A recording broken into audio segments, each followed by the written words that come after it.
13 hours ago. What was 10 hours ago would be 10 hours ago. 12 hours ago would be 10 o'clock. So 13 would have been 9 o'clock. So I stopped streaming 13 hours ago. That's crazy.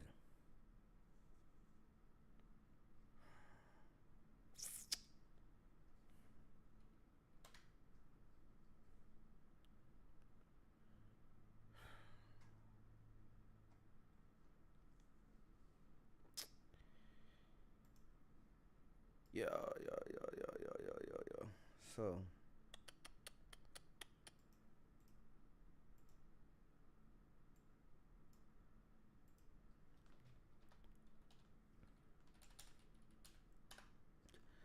let's go to TikTok and see what's going on. Brother, I don't think you mean that much harm, so let's talk real quick.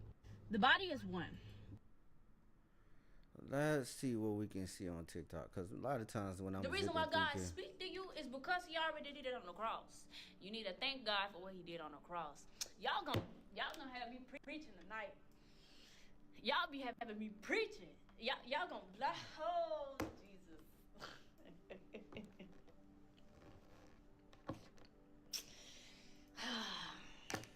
What up, y'all? What up? What up? What up? What? We just zipping through See, TikTok to see who's on. when is a wedding venue. And It's my For You page, so I don't know. And then we got all the other. It's my For You page, so I don't know what we gonna run into, y'all. Traditional weddings, and then we got all the other. Genre back then, and I don't know what we gonna run into. I mean, it was a wide But do you see what I mean? Of works, and I'm just asking.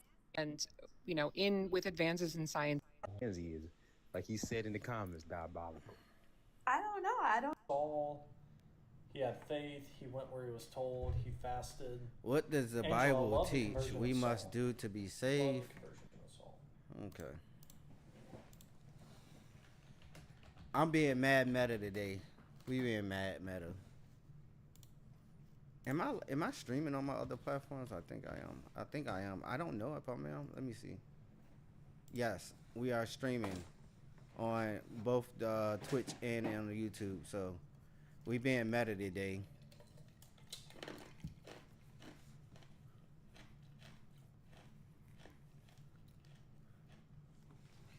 What's up, Drill Site? Not really. Live worship session. Deeper you go. Miss Benita, love you big. Peace and blessings to everybody showing up. Hallelujah. We had a good live stream early. I think I made a mistake on my live stream and kept it going for too long. That joint looked like mad long. It was up while I was gone and all kind of other stuff. It was like mad long, and I was like, let me clip that. I gotta nix that. I was gone. I done went to the store. I done talked on the phone with. I done took a nap and went to. I gotta be more careful. Any thought process I have, God answers. Anytime I have a question, there's not a person on earth that I can seek for an answer. It's not one person. I done vacuumed. I done did all kind of stuff on that junk. There is nobody on earth that probably. I gotta clean up though. I got clothes back there I need to fold. Probably thinks the way you do. My mind doesn't even. And man, this dance is for you. In their head, he's already the president. You gotta understand how these people think. You're JD Vance, woo woo, he's good looking. I remember we asked you. So, like, with your job, you're a culinary chef where you make food. I usually go to sleep about midnight, y'all. So I don't really like staying up too long. I'm just surfing to see what's going on. Let's see what Danny P talking about. I don't know. That vows neither whatsoever work an abomination or maketh a lie, but they which are written in the land. All right, we about to see what's in my inbox. All right, JT says something. Baptism is a New Testament document. Baptism is a symbol of the cleansing we have in Christ. Blah, blah, blah, blah, blah. Blah blah blah blah blah blah. Let's see what's going on. I'm just surfing right now. As for right now, I only been on for like 4 minutes. That's why I'm surfing right now. To get core foundational doctrinal things. Just because Acts is a... Let's see what's going on. That's why I'm surfing right now. I'm just going through stuff to see what's going on my page. See what's going on other pages. Just kind of just watching other TikTok pages, see what's going on. It don't seem like there's a lot going on right now as far as my For You page. Not even, I mean, as far as my For You page, I don't really see nothing going on. Who is Dana? Who is this person? Oh, I know who that is. That's my sister-in-law. So, man, how y'all doing out Trump there, is man? the distraction. Israel is currently bombing Damascus in the middle of the night. Is that right? I don't really care. That's what's supposed to happen. And I say that's what's supposed to happen because what are you streaming on? I am streaming on TikTok. I'm streaming on TikTok, YouTube, and on Twitch. Are you asking me what I'm using to stream? Is that the question that you're asking? What I'm using to stream? Because if you ask me what I'm using to stream, I'm using OBS as a virtual camera to stream to other platforms and TikTok Live Studio. So my main streaming source is OBS Studio. So that's my main streaming source. So I have OBS open, and then all of this stuff that's on here, like the screen capture, the titles, the background on there. I might change that background to something else to be a little bit bolder, but that is all through OBS. So I'm using OBS as a virtual camera, and then from the virtual camera, I have I import that into TikTok Live Studio, and then YouTube. Y'all, I need to find a wife. This being single ain't it, bro. I'm trying to tell y'all, being single ain't it, man. This being single is not it. It's not it, bro. I can't show y'all my messages because my sister, I sent you man. I like to meet always. And you know what? I'm a. You always sending me some crazy. Ain't nobody trying to hear you. You always sending me some old weird stuff. Y'all know I cannot stand when she send me that stuff. Like, she consistently sends me weirdo stuff, and I can't stand it. I ain't ready for it. I'm good. I'm good. I ain't trying to hear all that. So, like I said, I don't really have a lot going on the page right now. I don't even know what the heck I'm gonna talk about, because we talked about earlier how to actually read on the Bible, eisegesis versus exegesis. Those were the two things that we separated, how to read the Bible. We have not gotten a chance to finish reading Matthew yet. I think I'm going to start over from the top. I'm going to start from the top and just read it from the beginning of Matthew all the way straight through like we typically do. I think that's way more effective to do it like that, because, like, I don't know what's going on. Like, I really don't like the way that it's been going, because I haven't been able to actually read through. And we've been having a lot of interruptions and stuff like that. And we were supposed to be on Luke today, but that didn't happen. Let's just call a spade and a thing. I don't want to hear nothing about relationships and stuff like that. I'm so tired of hearing about this stuff, bro. I'm so tired of people giving their 2 cents about relationships, and they don't have a relationship to reflect the ideas that they have. Like, that's one thing that I hate. Social media is getting on my nerves about. Everybody has a conversation about how to have a perfect relationship or a reliable relationship, but ain't nobody got no relationship to show for all this advice they got for everybody. Like, even the people that got positive advice is like single, which is a tale of a lot of things. Like, it's a very big tale of a lot of things when you saying you got all of the wisdom about. Don't be telling these people, yo, shut up. man, TikTok relationship coaches are the worst.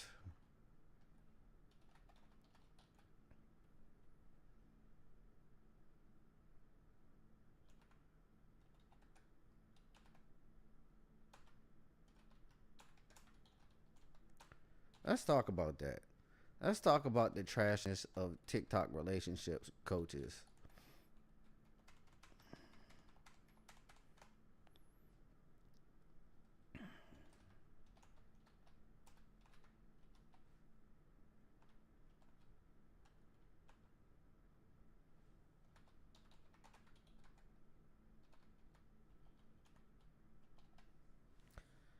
All right, that's what we talking about. Relationships today are ghetto. That's what I'm finna talk about. Even though I'm sick, bro, I'm dead serious. I'm sick of being single. But man, relationships today are ghetto. I knew Stacy was gonna jump in on that one.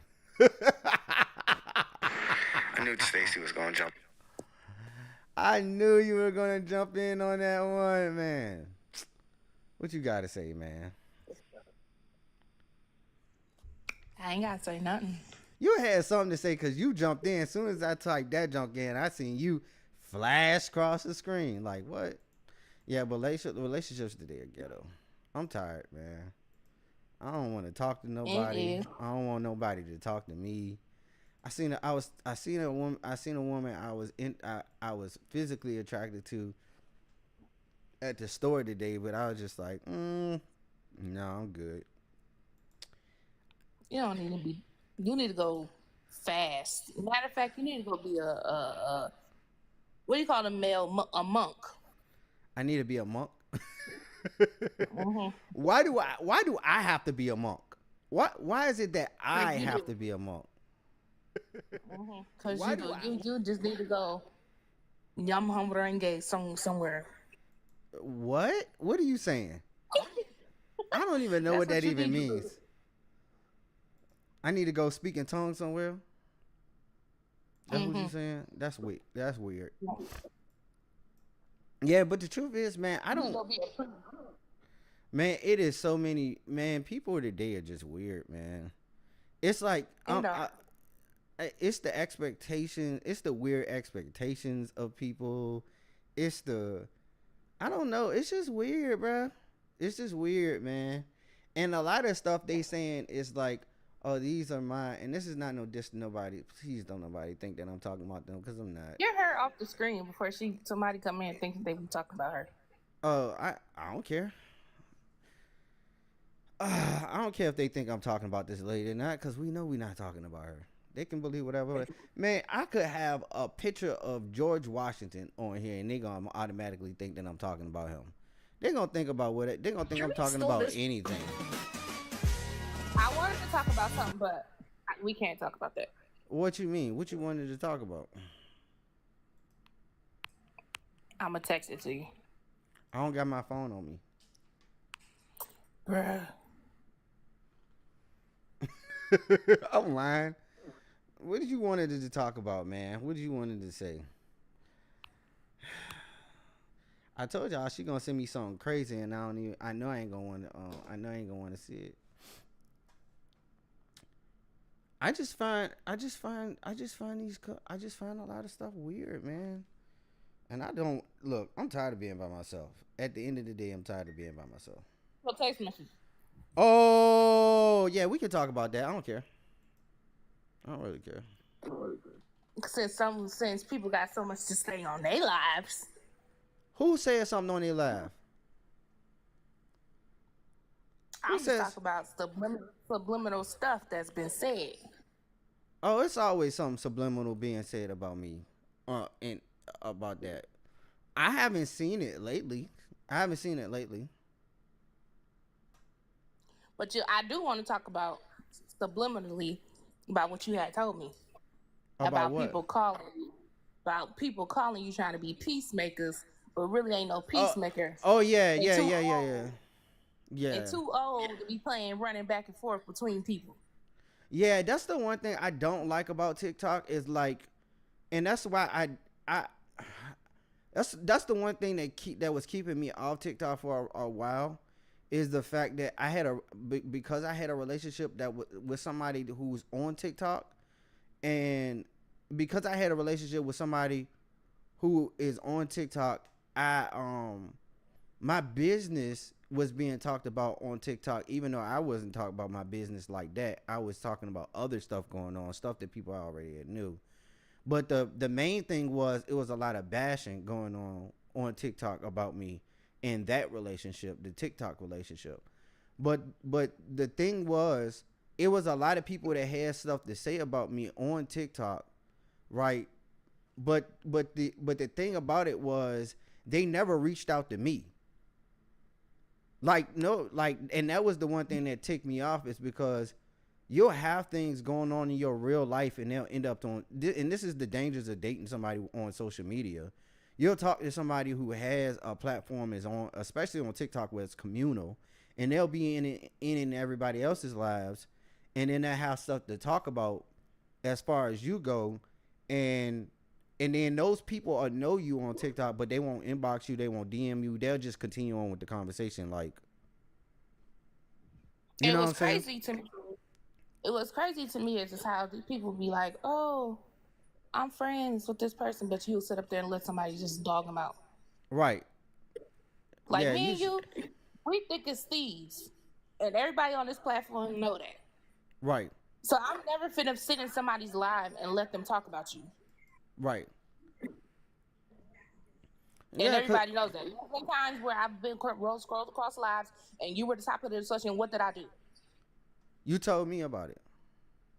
And then I told them what? I don't know. What did you tell Don't talk about my brother. Oh, yeah. But that happens a lot on TikTok, where people will talk about people and they'll try to be subliminal, and then you'll know. And that's the one thing I hate about TikTok, is like, when you start being when you start being interpersonal with people on TikTok, and then they quote unquote got your business out in the streets. And for me, it really wasn't no situation where we saying like my business is out there like that. It was more along the lines, if you didn't know what was going on with me, then if you ain't know who it was, what it was, you ain't know. Right. Because we won't saying nothing. I wouldn't tell nobody that. I ain't putting no names out there. I ain't saying nothing. I'm just talking about whatever it is that's going on with the people that's in the know. The whole situation was just childish. Yeah, it was. But the thing about it is, I wouldn't sit up in nobody's face. Me as being me, I wouldn't be sitting up in nobody's face that would be okay with me putting that stuff out there like that on social media, and then turning around, because I don't know what they saying in the back chat. They could be talk as much as me and them talk. My thing is, if somebody willing to let you put your business out on their platform so they can get more views about it,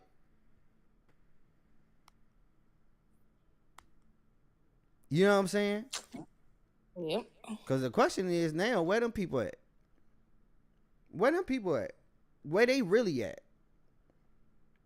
Because I know who is who. I know everybody that was there gone. I know everybody that was actually there. And I want these people to come in live, but they not. They really not. They would never come in the live and actually talk about it.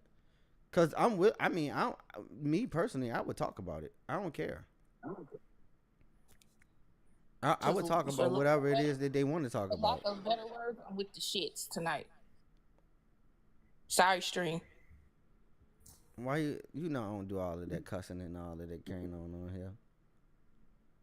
But for real, like I don't really care about what people have to say as far as that goes. Cause I had to make peace with it. That was a decision that I made. Nobody can tell me about it. Nobody can really make me feel bad about a situation that I had to go through. You know what I'm saying? You can't make me feel bad about a situation I had to go through in a situation that I put myself in. The only thing you can really do is either you can talk to me about it or you can shut up about it. It's really what it is. Don't be I just don't talking. like. I just don't like the fact that people were telling lies and half truths. Yeah, it was a lot of that going on. It was definitely a lot of that going on, and I never really got a chance. Me personally, I never really got a chance to even say my piece about it. Bingo. Like, I never told my side of the story. And when I did tell my side of the story, it ain't had nothing to do with that part of it. The only thing I was saying was, majority of the time I was saying what I did wrong, but I wasn't saying somebody else did nothing wrong. I was just saying I did something wrong. That's what I messed up with. You know what I'm saying? I messed up by doing X, Y, and Z, this, that, and the third. And I got punished for telling my truth. I got punished for telling what I actually did wrong and coming to terms with it and sharing that. I got punished for that. But I mean, that's what happens when you get people around you who want to be in a relationship with you but not really relationship with you. Because I shouldn't have been up. I should have never been in a situation like that in the first place. No crazy nephew on that game. If you hear him yelling in the background. Yeah, I hear him cutting up. Yeah, but I never really got to say nothing about what was going on because there ain't nobody really care about what I was saying. Everybody cared about what that person was saying, but they never cared about what I had to say. That's really what it was. Cause it's more interesting coming from a certain. It's more interesting and more appealing coming from a woman than it is from a man, though. That's really what it is. That's true. Like, everybody cares about and it's a lot of videos like a women saying that they in certain type of situations and this, that, and the third, and then they'll be on TikTok and they'll say it and it'll go viral. And then, but the thing about it that's happening now is the men on TikTok too, and they like, all right, since y'all want to know so much. And then they got egg on their face when they seeing both sides of the story. So it's just like, okay, that's how you feel. Yeah. Cause I wish somebody would tell me I'm being a deadbeat. I wish somebody would. Ooh. Any of them people in that group, I wish I would say it. Cause y'all fearless leader that y'all following behind so bad about that. Don't want nobody. I keep receipts. That's all I'm gonna say. See, one thing about it is, two things for sure, is I'm a girl's girl, but at the same time, I'm gonna keep it 100 with you. And a lot of people ain't ready for friendship like that. No, they not. They want somebody to encourage them to do stupid stuff and kiss they behind, which I'm not gonna do. Yeah. And I can't respect a female, and I don't care who take offense to this. If you got a man in your life and he wants to be a good father to your children and he's not putting the children in danger, there's no reason why always you're add a keeping little him. blue if it gets too bright. But you Take know, a little I was bit dealing of with blue.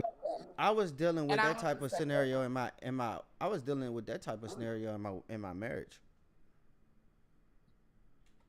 I was dealing with that type of scenario in my marriage. I was literally trying to be married to not, you know what I mean, for forever. I'm a forever ever type of person as far as marriage goes.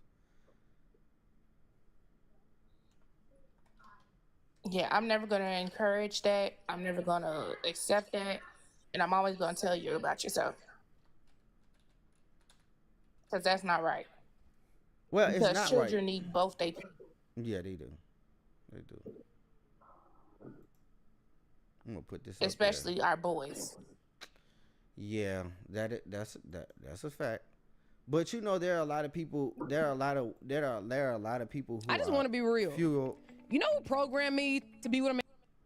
You know, it's a lot of people who are and she said program, but it's a lot of people who are really raised in a way that says a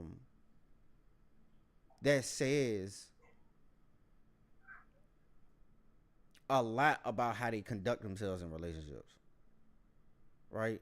It just shows like how they were raised. Like they're literally raised to believe that families don't have to be they're raised to believe that a family unit is not important.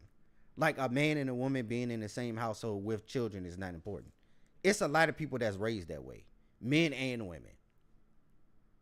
That's what's crazy to me, is that you got men and women raised that way.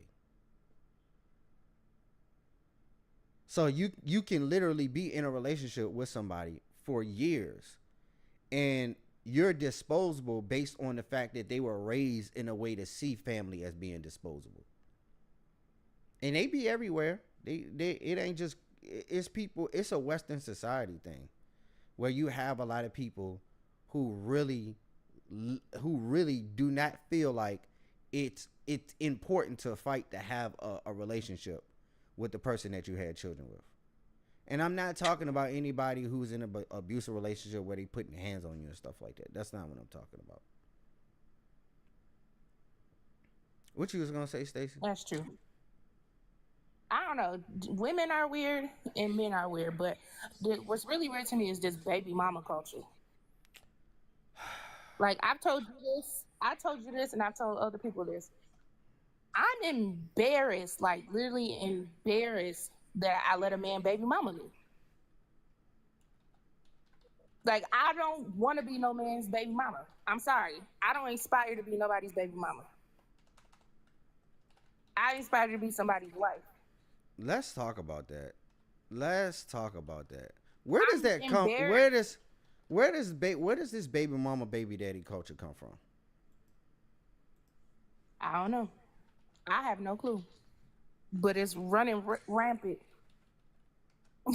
in this day and age.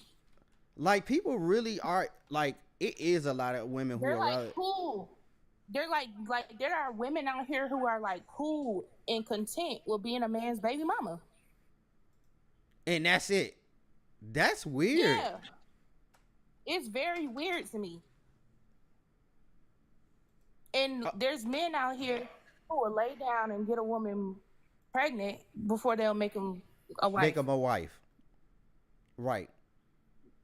I'll have a baby with you, but I won't marry you. Marry you. And that was one. And the first one is a mistake. The second time is not a mistake. And I'm saying this is somebody who got multiple. Like my second kid, Alicia's mom me and her was supposed to get married, but I told you what happened with that. That was something that was mad unforgivable. Like you not coming back from that. And then with Carter's mom, we got married. Right? We got married. We had a child with inside of the marriage. No funny duddy stuff. But, you know, that ended up turning into something else. And then this last one, I told that junk, matter of fact, I think you was on the phone when it was me, you, and who else was on the phone? It was one of them conversations we had. And I was like, I want to have a family. I ain't doing it now unless we get married. That was what I initially said. Ain't that what? And I've been saying that. I'm not. Even still now, after that, I still say the same thing. Like I'm not doing nothing with you now unless we planning on getting married. So the only way you could manipulate me is if you continue on a situation saying that we are going to get married, or making me believe that we are going to get married and we not. Which is pretty much what happened. I was told one thing, and the other thing was in the person's mind. So that's really what it is. Like I'm not trying to have no relationships with no woman that I can't get married to. That's it. Like if we not, and we have to, it don't matter. And a lot of times it don't even, as a man, it don't even matter. To me, it does not, what matters, it don't matter how good you look. It don't matter. None of that stuff matter. If your mindset is not saying we gonna get married, then I really don't care. I just don't care. I don't care. I don't care. I feel like a lot of men and women like the idea of marriage, but don't really want to do it. They don't want to do the work though. I feel like they want the ring, and they want the whole big old surprise engagement he proposed to me, but they don't plan on really crossing the threshold and going into marriage. It's superficial. Yeah. It's superficial. It's superficial. Like, a lot of people are getting married to people that they don't want to be married to just because they want to say that they married. Mm-hmm. It's the idea of what it looks like, vice versa, what it is. It's what it looks like versus what it is. Because we're not really in marriage. That's not really what's going on, right? We're not really getting married to each other, right? What really is going on is the fact that, what? I get to show off to everybody, and sometimes they might be showing off to their ex. Look, you said I was never going to get married, and I found somebody that was willing to marry me with all of the stuff that you said was wrong with me. It wasn't me that was the problem. Stuff like that. People really do be getting married for these reasons. We can't act like that this is false. Like, people really, yes, Hellfire Preacher, yes, they be getting married for a picture. Just so it can look like they got their stuff together. That's what it really be. It be sorted out to. What does it look like to everybody else? And if you get married so that it look like something for everybody else, y'all gonna be divorced. It ain't no amount. There is no amount of anything. There's no amount of anything that is gonna actually make y'all become fully one as one unit. If you're married to somebody whose mentality is superficial like that. Superficial people will never have anything greater in their relationships because they'll all be surface level. Once you actually try to get to learn and know somebody, that's when it becomes different. But don't nobody really, again, you're not really trying to find nobody that you love. You're trying to find somebody that's going to love you more than themselves. Because you don't love yourself.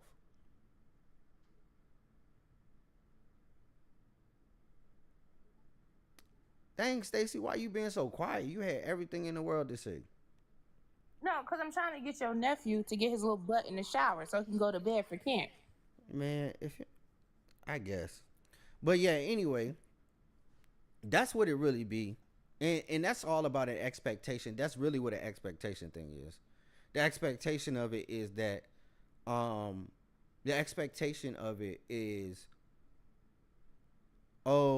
we're going to be the expectation is going to be that I'm going to be in a relationship with you, and the moment that it get hard, that's when I'm going to leave.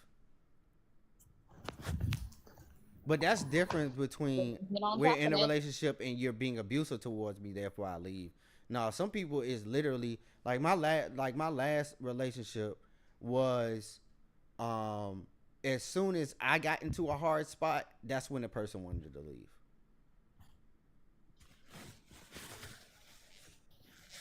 A lot of people just immature and be getting into relationships for the wrong reasons. They be getting into relationships for financial benefit. Pretty much. All types of stuff. What up, Bam? What up, Bam? Shout out to my brother, Bam. I ain't even know you was on the top, boy. What it is. But yeah, a lot of people is not really into having an actual relationship. They into having a relationship with themselves. As long as it fits their narrative. Like, one of the things I know as we as men go through is the expectation of men to take care of women, and we take care of women past disrespect, right? Because I was on Wayana's page earlier, and she was talking about, you know, how men's love is respect. I still wish you would learn how to pronounce that girl name. That's how you pronunciate it. It's Wayana. She said it earlier. It's Ayana. No, it's Wayana. She said it earlier. I know what it is. But anyway, before I was rudely interrupted, like, I feel like the amount of disrespect that happens in a relationship is like, oh, I can disrespect you as much as I want to, and you still gotta serve me and be with me and serve what I feel like you need to be doing. And I feel like a lot of times, and that's actually a form of abuse, right? And we don't recognize it as abuse we really don't recognize it as abuse. We just look at it like that's supposed to be what a man does. A man is supposed to take abuse because a man is supposed to be the strongest thing. So whatever I throw at him, he's supposed to just take it. Yeah, Bam, it's mental abuse. And a lot of times people don't want to talk about, we talk about mental abuse, or we talk about abuse, but it's almost as if like men don't have a space. Right, it's always men one-sided. It's always one-sided.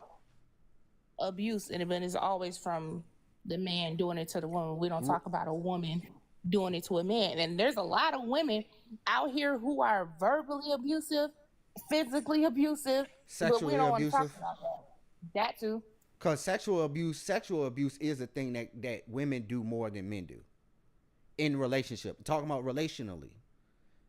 And the reason why I say that is because it's typically men who initiate sexual interaction with their wives or with their spouses. But then a lot of times, and I hear it all of the times, and I get what you sisters are saying, you know, sometimes there's an issue, but sometimes that's something that you can use as a weapon against him to punish him.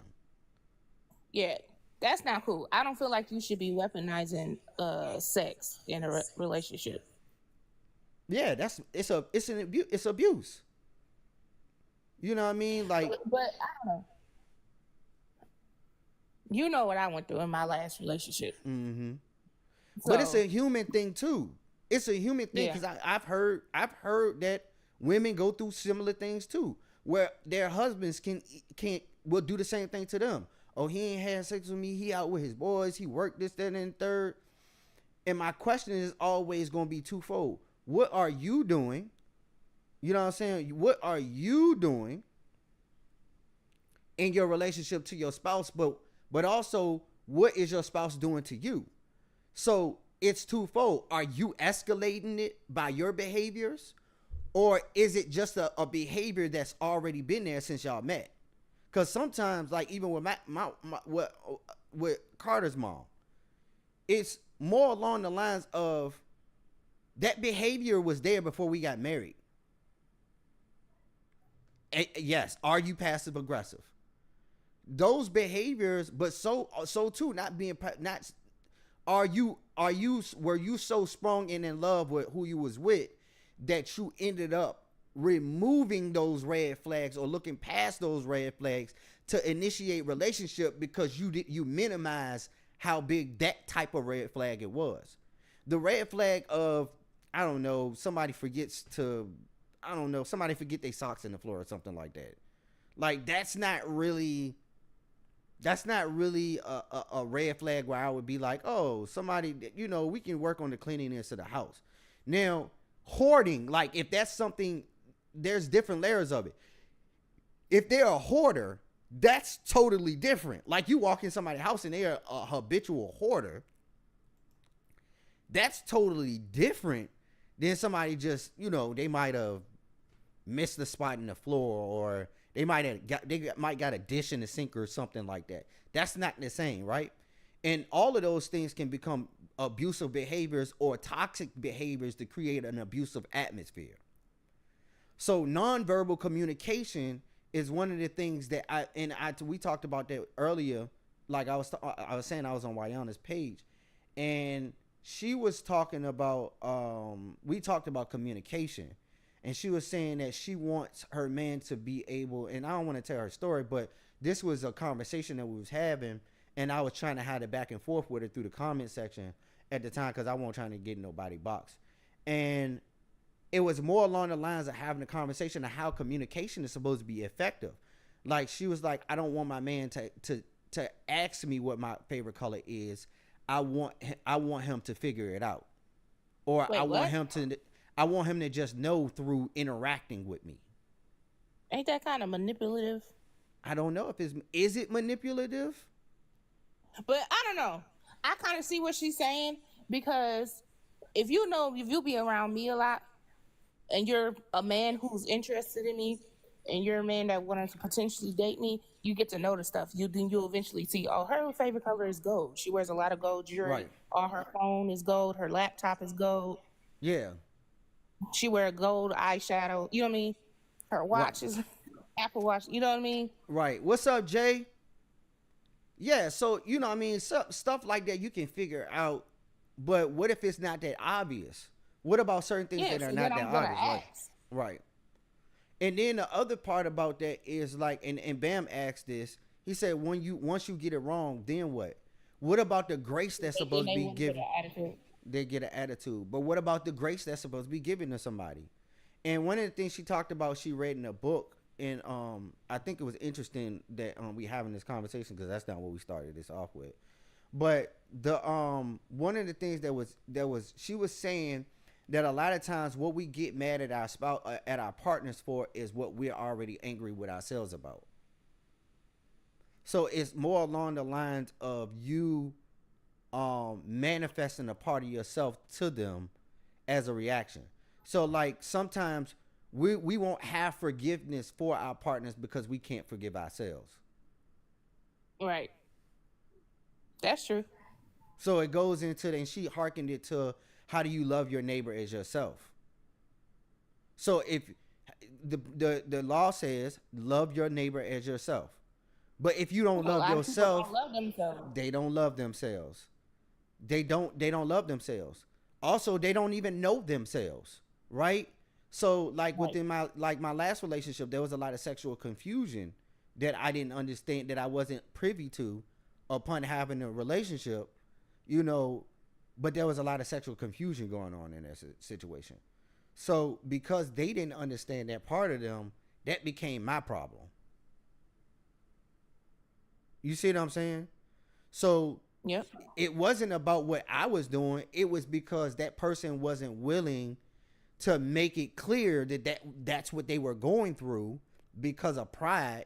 And then it turned to my problem and the reason why they didn't like me. But that ain't had nothing to do with me, right?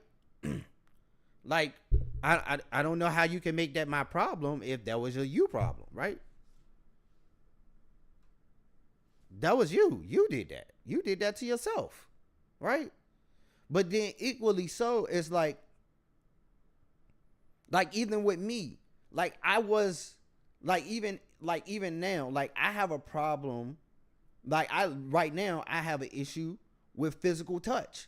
I don't like nobody to touch me no more. Like, because that trauma from that last relationship made it so I don't want nobody to touch me.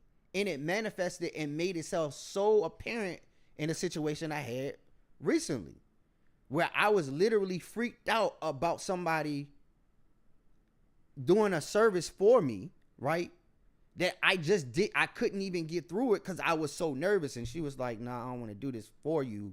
Because it was somebody wanted to do something for me, right? And it turned into an issue where I was so traumatized about physical touch and releasing that part of me, that love language, me allowing somebody to be a part of that love language with me, especially somebody that I was interested in, me relinquishing that type of power to somebody again because that was used against me before. So I feel like that's when therapy should kick in. Yeah. And I know I'm going to have to go to therapy about that. I know I'm going to have to go to therapy about that. Because you don't want to bring that into a relationship, and then that becomes, and you don't want to build a new relationship upon that. And that's just going to collapse the whole relationship. Right. It is. Especially because I know you, with you being my brother, I know that's your love language. Right.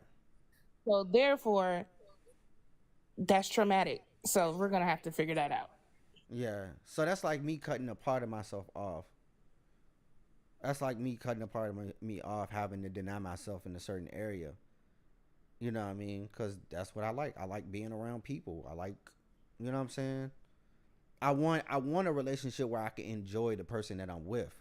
You know what I mean? I don't want to be in a relationship where it's like, oh, well, you know, we together. Like, who wants to do that? Like, I want to enjoy fully, not just in the physical. And I think one of the things that people don't understand about, like, a love language, like physical touch, they automatically join it to sexuality, right? They make it seem as if it's only about the hunching part. Physical touch is not just about the hunching part. It's about all of that. It's about the kisses. It's about the hugs. It's about the holding your hand. It's about anything that requires you to actually be close physically to somebody, right? And intimacy, physical intimacy. People don't understand what intimacy is. I think a lot of people have a misconstrued view of what intimacy is. Yes. And they only think about it as doing the do. Right. That's not necessary. That's one section of intimacy. But intimacy could just be reading a book together. Right. Intimacy could be taking down his hair. Right. Intimacy is having a deep conversation. Right. People don't understand that. They get that misconstrued, and it's weird to me. Right. And it is weird. It's odd. It's odd that we think of it in that type of capacity. Because you know, I know some people that say they sapiosexuals, right? You're sapiosexual, meaning that, you know, that mental, it has to be a mental connection in order for you to get, you know what I mean, to get in that type of space, right? And you know, some of these people that say that, huh? I think that's me. You think it's more along the lines the intellectual? You're more attracted to people of a mental nature. Yeah, like I can see a man and he'll be handsome to me, but then as soon as he opens his mouth and he sounds, lack of a better word, kind of not right up there, it's over with. Right. Right. I have that. I have that intimacy. I have that part of me that's intimate in that way, and I do enjoy having conversations with people. But a lot of times, I find myself in relationships where people are not really into the things that I want to talk about in depth. Like they'll like it, but they not really into it like that. You know what I'm saying? Yeah. And I think that's where I'm traumatized in my relationship. I'm traumatized in two areas. I know three for a fact that I'm going to have to seek help before I call myself getting in a relationship. I know one is having to hold back my personality. You know what I mean? Mm-hmm. Because he felt like I'm a people person. Like everybody thinks I'm funny, I'm goofy. You know what I mean? Like I attract people. You think I'm hilarious? I don't think you're funny at all. I think you are dry. I think you as dry as a grandma after menopause in a Sahara desert with 7 days of not drinking water. First of all, you find me hilarious, so that's a lie. I absolutely do not. I think the things that I say about you are funny. You see how you treat me? You see how I let you vent, and I say what you need to say without being rude and being a prude? Oh my God! Oh my God! I'm not being a prude to you. Yes, you are. Yeah, but no, I understand what you're saying. You weren't really in a position to be able to be yourself with somebody. Yeah. So like with him, I've told you stories like this, like because I was an athlete as a child and teen, I know a lot of men, which was strictly platonic relationships.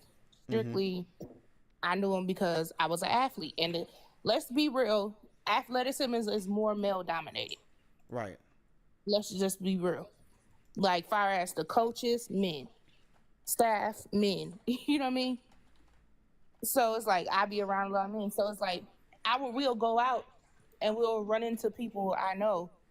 And then as soon as I finish that conversation, the first thing out of his mouth, oh, you slept with him too? That's crazy.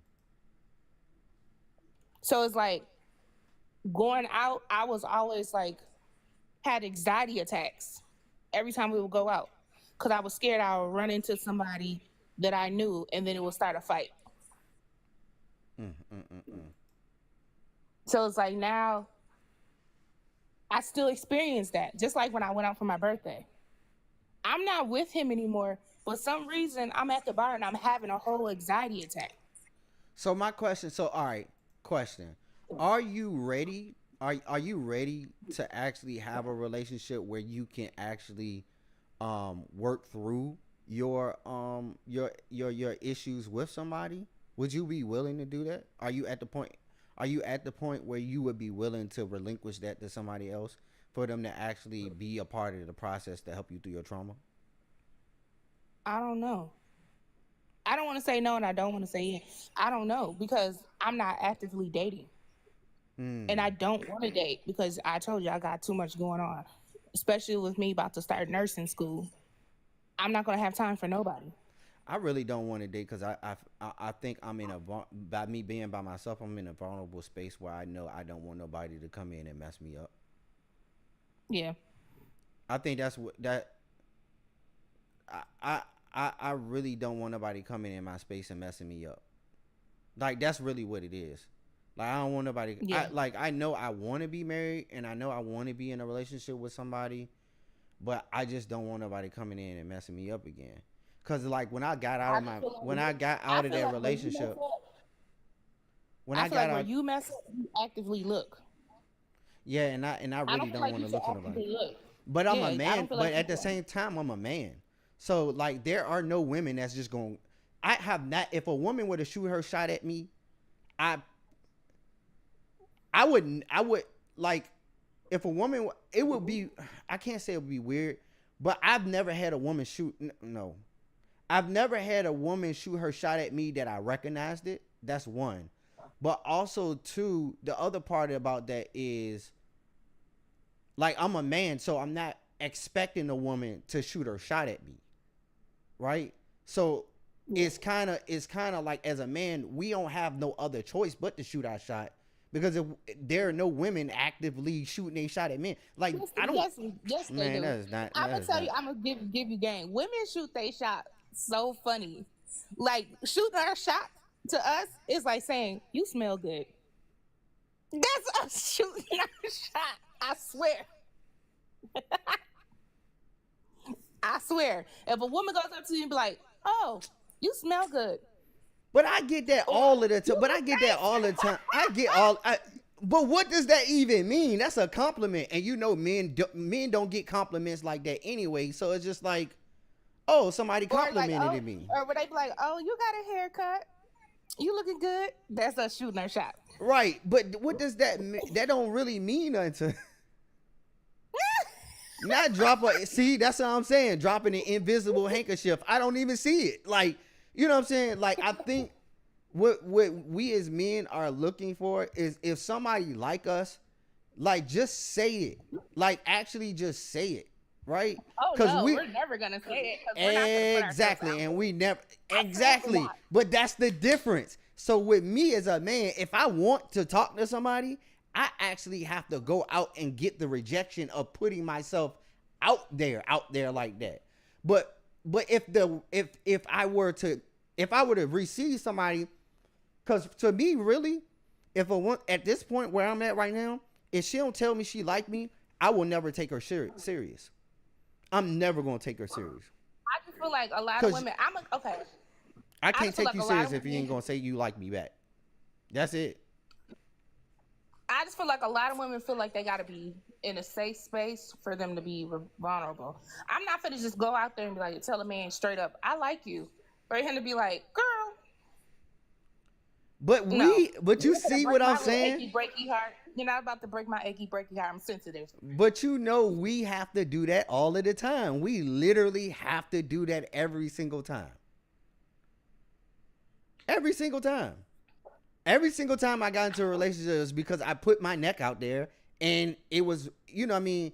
It wasn't that it was reciprocated as far as, oh, I like you too. It was more along the lines of, well, you know, let's go do some stuff. And, you know, but equally so, there's another portion about that with me personally is like when I looked at my relationships, I've never really had nobody tell me that they, throughout the relationship as a long stint in the relationship, like you might hear it like in the beginning, but I've never heard nobody just come out and just be like, I love you, right? And that, for me, that's a part of the thing that, right. How was I in a marriage for that long and I never really heard I love you? Coming from the person that I'm with. I feel like that's one of my issues too. I have a very hard time with the expressing my feelings, like special, like vulnerable feelings. You know what I mean? Mm-hmm. So I show my love through actions, and and it's like, okay, vulnerable moment, and I feel like this comes from daddy issues. Mm. So when a man tells me he loves me, I like it, but at the same time, I get the ick. Mm. Like, it makes my skin crawl. Because I feel like, when is the next shoe gonna drop? Right. I'm always in a state of holding my breath. Mm. If that's you know what I'm trying to say? Yeah. That's something, but that, you know what's crazy is, as a man, and I don't know any the other brothers that's on the panel, in the lab right now and know what I'm saying. I can identify it with this. But I actually had to learn how to express myself through in a loving way in my relationship. Like, I had to learn how to ignore that sense of rejection in my relationship to do the things to say that I love somebody. So I had to put myself to express myself, because y'all might think I'm an extrovert, but I'm really not an extrovert. I'm an introvert. So I'm a social introvert. Like, I can be around people, but when I'm around people, I'm really just by myself, for the most part. That's me. I'm extrovert, right, introvert. Right. So I can be around people. I go to parties. I go to social events, but I'm not really like, you know what I mean? Well, you don't know the nature of what I do. I run a business, so I have to be social. You know what I'm saying? So, yeah, I'm boring. I'll let you have that. I'm boring. Whatever. Anyway, before the devil start opening their mouth with their crooked tongue, I'm able. Yeah, Jay, I do too. I really, to be honest, my relationship my next relationship is going to consist of us being together, doing everything. Not like, oh, we're being overly like, not like we're being overly like smothering each other. But more along the lines of, I just want to be with my partner. Like, I want to be in my partner's space. I want to be able to do things. Because I'm so used to being in relationships where we live separate lives. Like, you got a life over here, and I got a life over here. And at no point in time do these lives ever converge unless it's about kids, bills, and laying in the bed at night and doing the do. Those are the only times that our relationship ever converge, is on those things. Anything else, we ain't got no connection. We don't intertwine our lives in no kind of way, right? So that's another thing I'm traumatized about too. That you said that leads to my second thing that I need therapy about. Because in this last relationship, like, things I was interested in, he had no interest in, and right. I feel like if you're gonna be in a relationship with somebody, if I like something, just because you don't necessarily per se like it, you should try to find some interest in it because your partner likes it. Right. And you should what? At least get some, you know what I mean? Some excitement to go do this with me or try. You know what I mean? Yeah. But he never wanted to do that. Like, I told you what happened when we went to the museum. What happened when y'all went to the museum? So, did you? Everybody that knows me knows I like history. That's one of my favorites. So I like going to museums and stuff. So we decided to go to the 9/11 museum in New York. I think you did tell me that. I did think you did tell me about that. I pay for the tickets. We go down the escalator to go through security. We get through security and he was like, F this HIT. I don't want to do this. This is stupid. And literally leaves and left me in the museum by myself. That's crazy. Yeah, that's not cool. That's not cool at all. Hey, TikTok relationship coaches is ghetto. Like, my problem with TikTok relationship coach and social media coaches in general is a lot of them are so one-sided, it don't make no sense. Like, when you look at these personalities talking about relationships, they be so one-sided, it don't make no sense. Like, they miss the mark of not talking about the human element of relationships. Like, cheating is not a solely man or woman thing. Like, cheating and infidelity in varying ranges is a human thing, right? When we talk about it. Like we talked about earlier, not having relationships with your partner or using using sexual relations as a tool for punishment to your partner is not just solely a male or female dominant thing. It's a human thing. So my problem with a lot of these people is they have these conversations, especially these older men who think they know better than everybody, and they got trauma in their life, and they not even ready to even talk about, is like they make things so animalistic. It's almost as if we're not even human no more. Like, bro, you've been dealing with issues.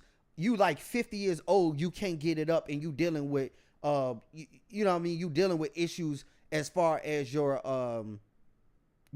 self-esteem, right? You can't get it up. Yeah, dealing with ED, and now you got self-esteem issues that you won't talk to your wife about, but instead of talking to your wife or getting counseling, you want to drink it away and do drugs and beat on and put her head between the washer and dryer because you mad because your stuff can't get up. Like, you don't want to. But it's stuff just like to somebody about marriage who ain't married. Yeah, but that's what I was saying earlier. A lot of them don't even have no relationships. They don't have no relationships or no type of and this is the thing. Why is it that a lot of the people on these panels, it sound like they've never had a productive relationship? Like, your relationship, every single relationship you had was jacked up from the floor up. Like, what's up with that? Like, every single one, bro. Every single one. If the same thing keeps happening, obviously the problem is you. Yeah, especially if you can only blame everybody else, because you the common denominator. If you going through the same thing over and over again, and you don't have nothing positive to say about that, or you don't have and the thing about it is, I question people about the way that they self-reflect, and that comes from us reading the Bible, because the Bible tells us to do what? Self-reflect. It's all about your heart posture. It ain't about their heart posture. It's about your heart posture. So that's about self-reflection. So my problem now is, can you self-reflect in a relationship? And if you can't self-reflect and see what's going on with you to cause you to react in a certain kind of way, then how are you useful to the relationship? Because relationship has to do with how you relate with one another. So how can you do better? And I've heard a lot of times, like in my marriage, it was always like, oh, I should have did better by not. That's what I could have did better. I could have not had got into this relationship with you at all and stuff like that. And this is like, I'll say, like, you know, I spoke harshly to you, and I apologize for speaking harshly to you. And then I'll get an apology, like, I apologize for whatever it is that I did. Because everybody wants to play the victim. If we all sat up here and did self-reflecting, nobody can be the victim. And it's not beneficial. It's not beneficial to not be the victim. Correct. Playing the victim gets you so much support. Yeah. But you know what? One thing I can say, I don't know what I did wrong in my last relationship. I don't know what I did wrong with Levi Mama. I don't know what I did wrong. I told you what you did wrong. Well, that was my fault. A lot of that was my fault because, yeah, that was my fault. You are right. I moved too fast with that, gent. And that was because I moved too fast with that one because I was suffering. I was going through. You were self-healing. I told you that. You were self-healing and you ain't had no business. I told you that. Yeah. And that's what be a lot of people's problem. Instead of going to go get the real healing, which is from God first, then therapy, and a lot of self-reflecting, we self-heal. Yeah, but what I mean by that is I don't know what I did to that person. I don't know what I did to that person to have them give me the energy that they gave me. You see what I'm saying? You didn't. I feel okay. I'm gonna tell you what you did. And if her little agents, minions is in here, I don't care. What you did was held up a mirror.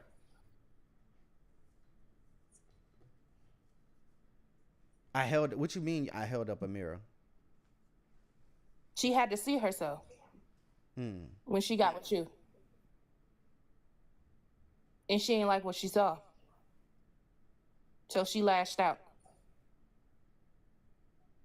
Cause it wasn't even fast enough for me to, like, we weren't even together long enough for me to even like really like say anything like to create any kind of trauma. Like I was doing what I was supposed to do. You know what I'm saying? And it was just like, oh snap, now I got this person who don't like me and I don't even know why they don't like me. It's not like I did anything that was wrong. I just communicated. The only thing I really did was communicate it. It wasn't like I cussed them out. I didn't like really like go in. Like I really just said, look, this is what you're doing to me. You're violating me, and now now me saying that you violated me is triggering you, and now we in an argument. Right?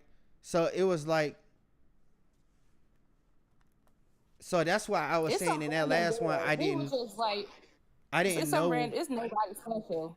We was just scrolling through stuff, and we just so happened to stop on that lady. Yeah, you triggered something in her that didn't want to work, that she didn't want to work on, or that didn't want to work on it. Yeah, I think that's really what it was. And I at one point I had said that I would be willing to do couples. I would be willing to do couples therapy, right? I would be willing to do couples therapy before we even thought about before we got engaged. Right, I was willing to do that. You know what's crazy? A lot of people like being in their trauma. They don't want to heal because their trauma gets them attention. They like being in their victimhood because they get to say, "Woe is me." Yeah, I just don't want to be manipulated no more. Like, if you already, like, that whole scenario of I'm just with you because I feel like you could be good for me is like, that's mad manipulative. Like, I don't want nobody to be with me because they think I'm a step up. I would rather I don't want you to be around me if that's what you think. If you figure, oh, not saying that I would be good for you. I don't want to be good for somebody's situation. Does that make sense? There's a difference between me being good for you as a partner and me just being good for your situation. Because you see, I'm a plus to help your situation. So every time you see me, you see what kind of situation you in, and seeing that, oh, if I'm with this person, my situation will get better. But I don't want you to look at me and say, oh, you can make my situation better. I want you to look at me and say that that's the person I want to be with. But a lot of people... I told you a lot of people are dating for benefit. Yeah. They even get married for the benefit of being married. And that's crazy to me that, like, it's a lot of people who out here, both men and women out here, literally, they not looking for love. They looking for help. They looking for a lifestyle. They looking for a lifestyle change. Like, and I'm not saying, what I mean by that lifestyle change is you looking for somebody else to upgrade you instead of you upgrading yourself and want somebody to join in on that journey. That's different. Going half on a baby. Let's not talk about that. I got too many half babies. But for real, you got a whole baby. Hey, mama treated it like it's a half baby, but I ain't gonna say anything about that. But yeah, I don't understand. Like, I can see, like, I know where I went wrong I know where I went wrong in other relationships. Like, I can clearly see what it is that I did to add to the situation or to begin a certain type of spiral down. And that junk confused me, and I think that's why that one quietly broke me so much more. That one quietly broke me a lot more than my marriage did, because in my marriage, I lost my whole identity. Like, I would look in the mirror and not recognize who I was as a person.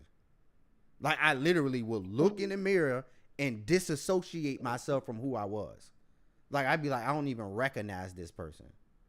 But then in this relationship, it was more along the lines, huh? I said, you said something there. And then in this relationship, it was more along the lines, it broke something in me where it was they took something from me that I could never get back. And I felt that before, but I think because of the space I was in, it was more along along the lines of a double punch where it was like, oh, you took something from me I can't get back. Like the last hope I had for a positive relationship going in the same direction was taken away because you decided to be with me and you didn't really want to be with me. You wanted to be with the other dude you was talking to. I was just a better candidate. And I feel like that. And I feel like that's messed up. That was wrong. Yeah.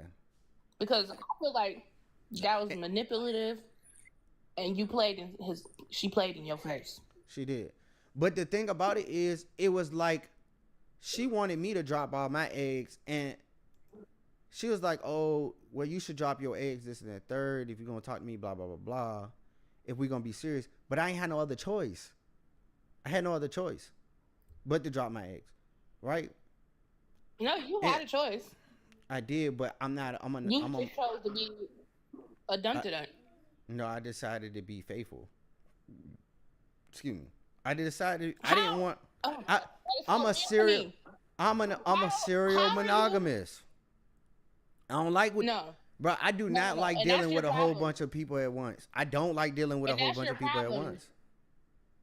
That's your problem. You don't know how to date. You don't. Bro.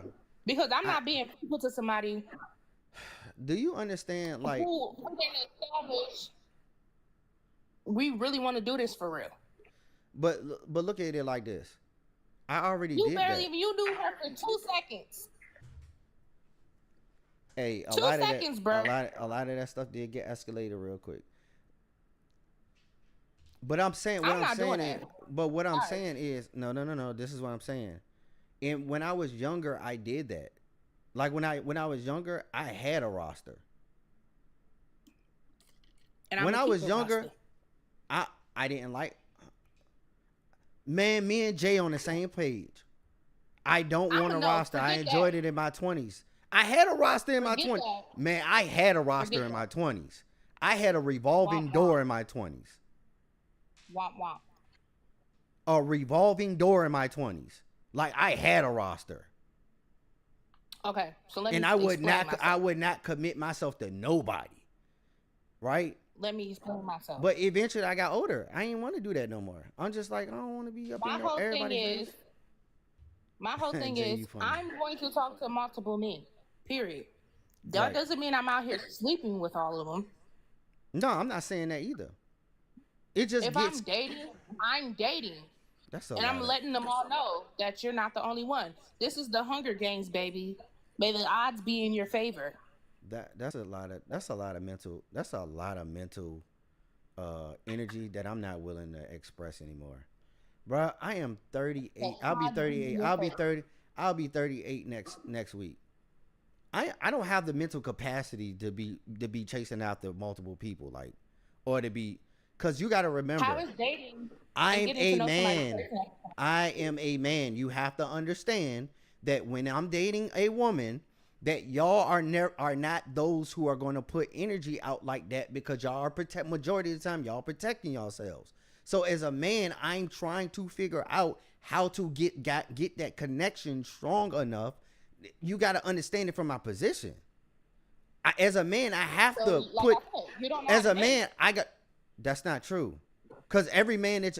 You right. I know I'm right. No, you're not. Yes, I am. You don't know how to date. You're looking at it as a woman. I'm not a woman. I'm a man. We date differently. You don't know how to get to know somebody without escalating it romantically fast. Right. You don't know how to do that. That's not what I'm talking about. That's not what I'm talking about at all. What are you talking about, And Willis? that's what I'm talking about. You don't understand because you're not a man. Do any of the men in the comment section understand what I'm saying? Do No, y'all? they don't. They do. No, When they you're don't. dating multiple women, that's a lot of energy that you got to put out there. Y'all don't pay for dates like that.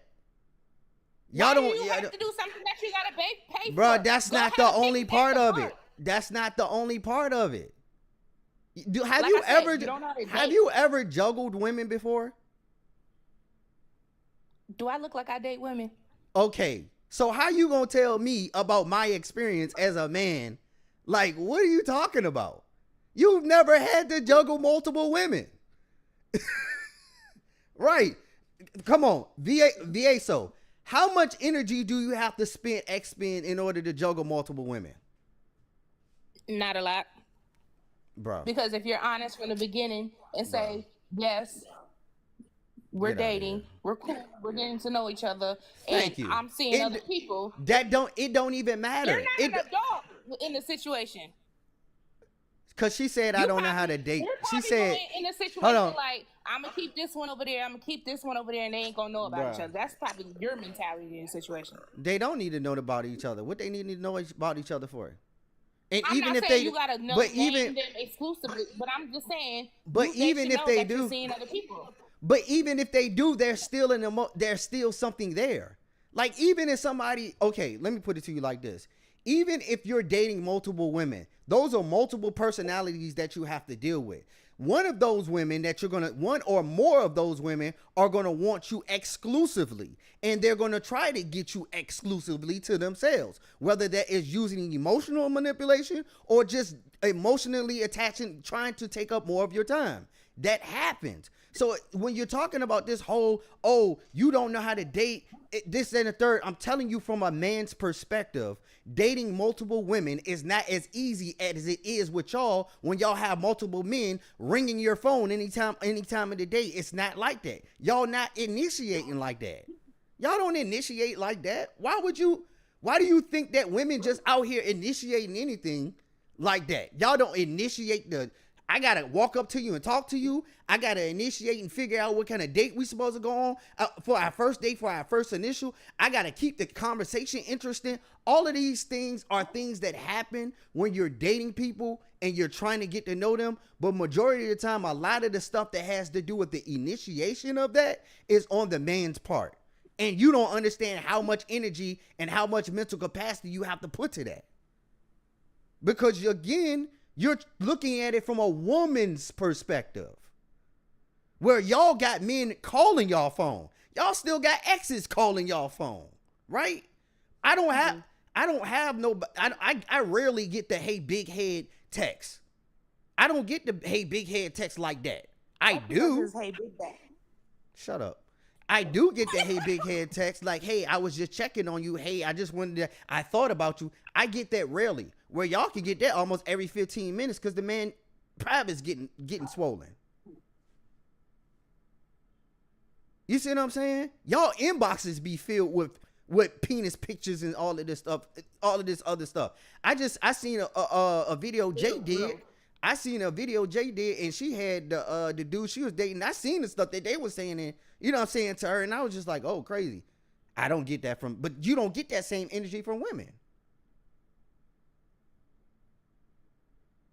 I don't mean to put your business out there, but it was on TikTok. I seen the video. It was interesting. But we don't get that same energy, right? So our energy has to be put out. Y'all energy is all about reciprocation. Y'all receive the energy. We're the ones who put out that energy. Motto. This is the Hunger Games. May the odds be in your favor. Exactly. How many men saying that this is the Hunger Games? I'm the prize. Because basically what we talking about, basically what you saying is I'm the prize. Come and get me. Men ain't out here running around saying like that. They're not saying that like that. I'm not saying that they don't say it, but they're not out here not saying, oh, I'm the prize. Come and get me. Because y'all not doing no chasing. So that's why I said you got to put it in perspective. You can't just blanket. That's not something you can blanket. That's not something you can just say, oh, yeah, well, I don't understand why y'all don't. Because we're men. You have to understand. It's not the same. Oh, woohoo, men have it so bad. I didn't say we had it so bad. I just said our experience is different, and you should understand that. I do. Do you really? Yeah. No, you don't. You could never And I'm understand. sorry. You can never understand because you're a woman. I sympathize with you. No, you don't. You still talking about the Hunger Games. Get out of my face.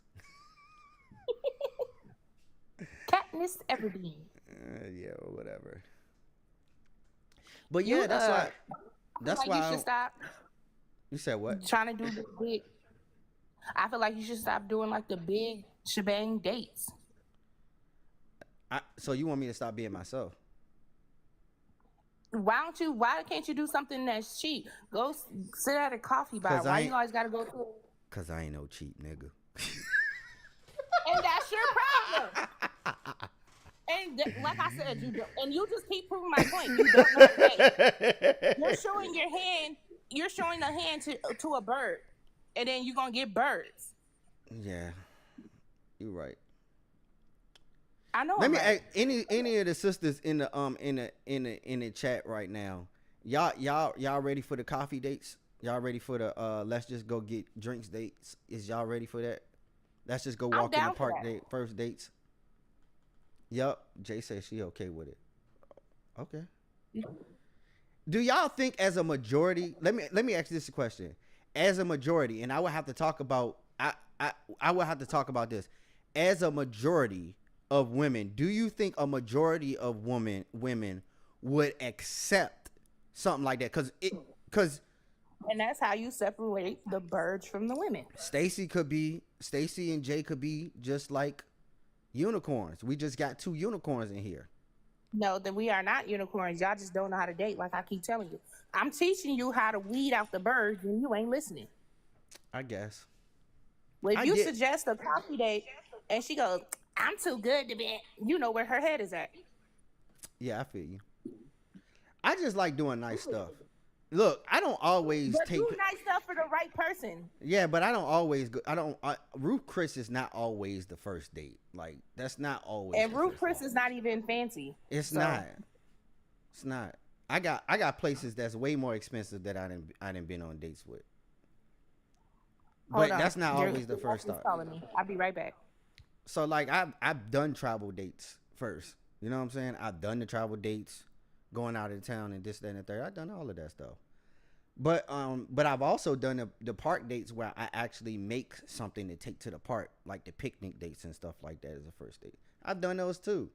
I mean, it helps you to get to know the person, but you know what I mean? Unless y'all having the real conversations, it don't even really matter for real. Unless y'all having the real conversations. And I'm starting to realize like people got to be ready to have real conversations if they really trying to date for marriage. Like you got to be ready for the hard questions. Like I wouldn't like, I have to take in consideration, like if I'm dating somebody, I have multiple children, but also my biggest thing is the fact that I have a special needs son. My oldest child is special needs. And I have to ask myself this question. Is the person that I'm ready to date okay with being in a relationship with somebody who has a special needs child? Like, that's a huge thing for me. Like, would this person really be mine too? That's why I hold back a little bit. So that's why you go and ask the questions when you're at a coffee date. Right. How do you handle that situation? How would Right. you get to ask the right questions before you even introduce the kid to that person? Right. But my son be with me so much, it's just like, you're going to see him eventually. Like, he going to be with me. You're going to be with me enough. You're going to be with me enough. It ain't like and I don't have my kids.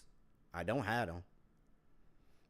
But see, that's the thing, especially with dating with children. Like, I think we don't really give credence. I think we really do put it on mothers and say, oh, it's a lot. And I do understand the single mother aspect of this, of dating as a single mother.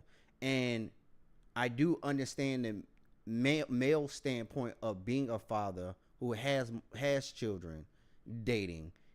I understand it from all realms of it. Let's just put it like that. I dated single mothers while I didn't have children, and I dated women who didn't have children, who didn't have children while we were dating. I've done all things, right? I've been out of a marriage and dating. I've been, you know what I mean? With kids, you be introducing your kids to that person to at least 6 months in. Yeah, I don't think because I'm not. I don't want to meet your. I honestly don't want to meet your kids now, unless we know we're gonna get married. I'm not showing my son multiple. Yeah, I don't want to talk to nobody that I ain't getting married to. I don't really want you to develop no relationship with and that's one of the things that I really really have to stress about me is the fact that I don't want you in my son's face unless we get married. You can look like one of my friends, but as far as us interacting as a couple around him, you can't be in my face now unless we get married for real. And that gotta be a solid. You gotta know that we getting married. It ain't gonna be no house. I mean, you could be at my house. I'm fine with that. But not, I mean, No. you could be at my house. I already told you how I feel about my house. I don't like people in my house, especially if I don't know what kind of spirits is attached to you. I mean, yeah, I get it. I don't play that. Yeah, but I don't. People yeah, be laying up in your house, and next thing you know, the lights get to flickering off and on. man, whatever. That's because you a demon anyway. You always on demon time. No. But you always on demon time. That's why you go to the hotel. But anyway.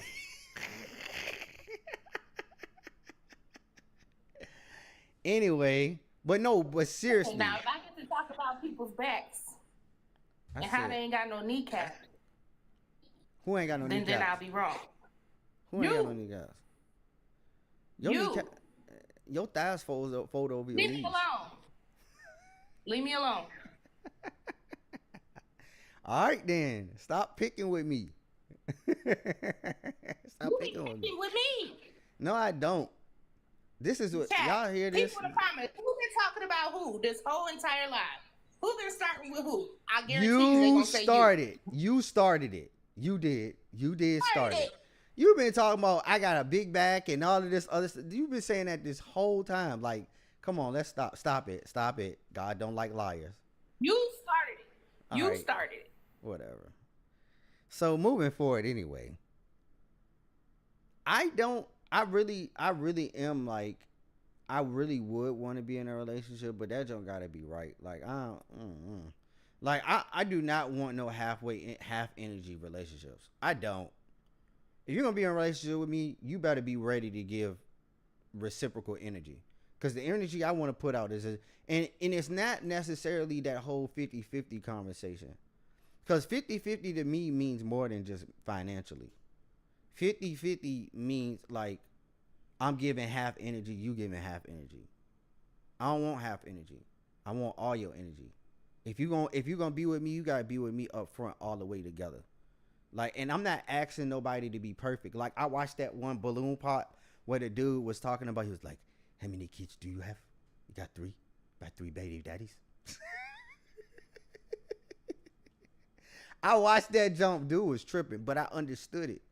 Like, I don't want to be in no situation where it is that you not in the capacity. Like, I'm not here to judge you about what you got going on in your past. That was the one thing I would have agreed with him with. Like, I'm not ready. I'm not the type of person that's like, oh, you got that whole body count conversation is stupid to me.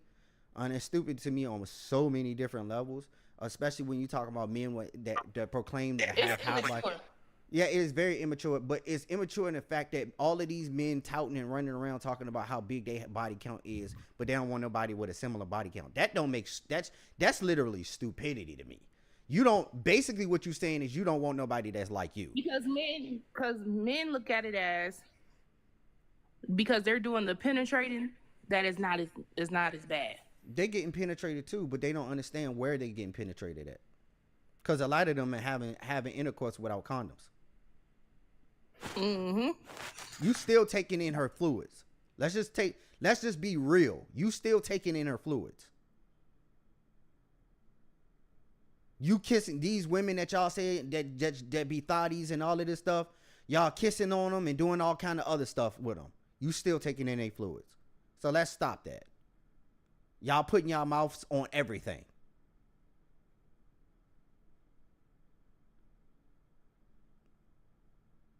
How you gonna say, oh, I don't want somebody like that, and you done put your mouth on everybody? Come on, bro. Stop it. You sound stupid. But I'm not. Now, there is a thing where it's like, so there is a safety precaution in that, right? There's a safety precaution in that, but it's also the fear of I'm not I think a lot of it is I'm not going to be able to stand up to her other sexual experiences. I think that's what it's a fear of being able to stand up to her other sexual experiences, right? But the reason why I brought that up was because I think when we look at people as far as their past, we can see there are certain we can see that there are certain patterns that people live with inside of their lives, but we don't recognize that people can change from them patterns as well. Also, we can, if I know a pattern, I can help you to not develop those bad habits as well if I'm actually there to be of a help or of use to you, right? So, like, I'm a workaholic. I'm a workaholic because I was raised off seeing men take care of their households and their wives. Like, I was raised to see that. I never not saw my granddaddy working. I used to go with my grandpa to work. I used to see when my father was around. The only thing I can remember him working on cars, working on houses, doing all of this other stuff. I seen my dad working, right, with his hands. I seen my father's father working, like doing stuff, taking care of the house. The house was taken care of. My grandma would, do all of those things. Like, but my grandma ain't have to lift no hands. My grandma ain't lift no hand to do nothing like egregious. Like, she do all of that. So I was raised in the tradition I was raised in is not the same tradition that these men today raised in. That's why when you say, oh, you just be out here doing X, Y, Z, and I'm like, you got to remember the tradition of men that I was raised up under. I was raised up under a different tradition of men. Like, I got calluses on my hands. I don't know nothing about these other dudes that's running around here. Like, the women that around me, they don't open doors, right? They don't pay for dinners. They don't, that's just how I was raised. That's how I was taught, right? And some people might be like, oh, that's you being a simp, or you're being a simp. No, fool. You probably can't change a tire. You calling AAA. You can't change brakes, my dude. You can't change no brakes, can't change no oil. You don't know how to fix a light bulb in the house. You can't fix no plumbing. You can't do none of that, my guy. So we not even in the same league. Right? So, you know what I mean? Like, we not even in the same league, bruh. You don't know how to go fishing. If I took you fishing, you be screaming because the worm's moving. Like, come on, bruh. Don't play with me. A lot of us not even in the same league as far as the traditions of men that we come from up under. But sometimes, you know what I mean? And we can recognize each other. We know who out here really putting in work like that. You know what I'm saying? I grew up seeing men work like that, right? And having wives and having houses. I couldn't even stay in it. I'm in a house. I'm not in an apartment. And don't nobody live above me, under me, or beside me next, except for my neighbors. Don't nobody know I'm in here and what I'm doing in here. I'm in a house. I could never go back to an apartment. Never. So are you passing judgment on us apartment? No. I'm not passing judgment on apartment people. What I'm saying is the tradition of men and the culture to which I came from would never allow me to do that, because my comfort level is this. This is what your neighbor's Aggie. You know what I'm saying? So when women get around me, like even when I did live in apartments, I lived in townhouses. I lived in a townhouse. I only had one apartment, and that's when I first got back home. I had an apartment where it was somebody up underneath me and above me. I think I only had one. All the rest of them were townhouses. either 2-story or 3-story townhouses. I can't do it. I don't like nobody living underneath me. I don't like nobody living over top of me. And when I did live in one of them little stack unit junks, I hated it. So either it's going to be a townhouse or I'm going to be living in a house. But it ain't going to be no regular apartment. Not me. Can't do it. Not at all. Like, I'm not going to do it. But that's just the culture where I came from. And I'm an American black man, but that's just the culture where I came from.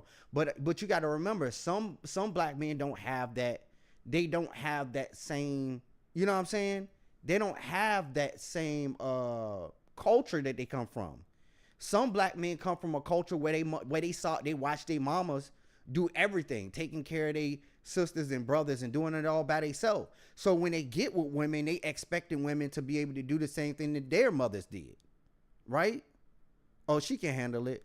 My mom did it. My sister did it. My aunts did it. She can do it just like every other woman I done seen do it. But that comes from the culture to which they derive. Everybody don't have that mentality. That's the difference. You know what I mean? That would be the difference between, having a city boy and a country boy, right? That's a difference too. So we have to remember, it's not just dating. Like, even when we talk about like whether I would, if I were to date a woman from the Dominican Republic, right? From the DR, I would have to take in consideration of the culture to which she comes from. But even if I'm dating another American, I still got to do that. Cause she might have came from a lower income background, right? Where they do certain things, where they smoke in the house, where they, you know what I'm saying? I still got to look at the culture to which you derive to see if that's something I want to unite myself with. That's why I ask now, what's your relationship with your father? Have you tried to reconcile your relationship with your father if you don't have a relationship with your father? Right? All of these things are conducive of figuring out is this something I want to join myself to. What you were saying in the background? I said that man can kick rocks. Who can kick rocks? My daddy. Oh, see? Barefoot. So now somebody coming to you got to deal with your daddy issues. I ain't got daddy issues. I just don't mess with them. How do you talk to men? My question would be, how do you talk to men? My king, my lord, how can I serve you?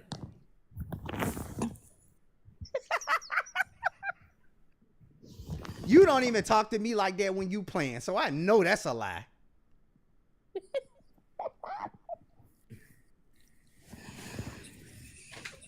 I know that's a lie. Whatever you like. That is not. You are not coming to America with jumping. Hey, hop on one leg and bark like a dog. That's not you. Whatever you would have told. like. Nah, you would have been like, your mama a dog. Tell your mama to go do that. Your mama a dog. And your grandma. You right. And will. See what I'm saying? That's not. So again, when we talking about the culture of where we talking about, this is why a lot of times people from other cultures don't want you to date outside your culture. It don't necessarily got to do with race. It has to do with the cultural aspect of it. Like some Arab women don't want their sons to date black women because of the cultural aspect of it. It's a cultural thing. It ain't really got nothing to do with, like, they're trying to protect them from going outside of the culture and being either coming back with a different cultural aspect or, you know what I'm saying? But the same thing is when we have this whole conversation, like the black wife effect. Like the black wife effect was so stupid to me because it was showing, it was kind of like you want a black man, so you try to mold somebody who's not. Right, equally yoked. Yes, Dr. Frederick. Y'all want to be with black men, so you costume somebody outside of the culture to fit in the culture. Right? I'm changing you culturally to fit me. right? That's what we kind of got from that. A bunch of men who are with black women who are changing themselves culturally, even if it's costuming, to fit the culture to which their wives want them to look like. If I want somebody in my culture, I just date somebody in my culture. I'm not gonna go outside my culture and then try to make them fit into my culture. That's really not cultural exchange. That's just an excuse to beg the question of, is this cultural appropriation? Because then the question would be, do these people who are culturally appropriating us through marriage, do they have qualms, or do they now have a ticket to the cookout to have conversations with us that they don't have nothing to do with?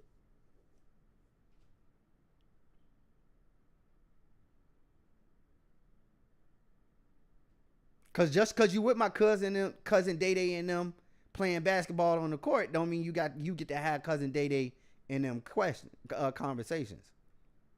Cause some of those things are things that we grew up with, and it's very sensitive with inside of our cultural community. That's not talking about race. That's talking about culture.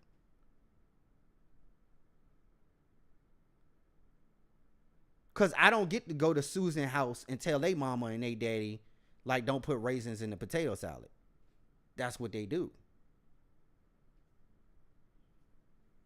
That's because Susan is going to be like, how do you make the potato salad? You see what I'm saying? Like, they barbecue ain't like our barbecue. They don't have barbecues. They have picnics. I don't know what they have. But you understand what I'm saying. It's a cultural thing.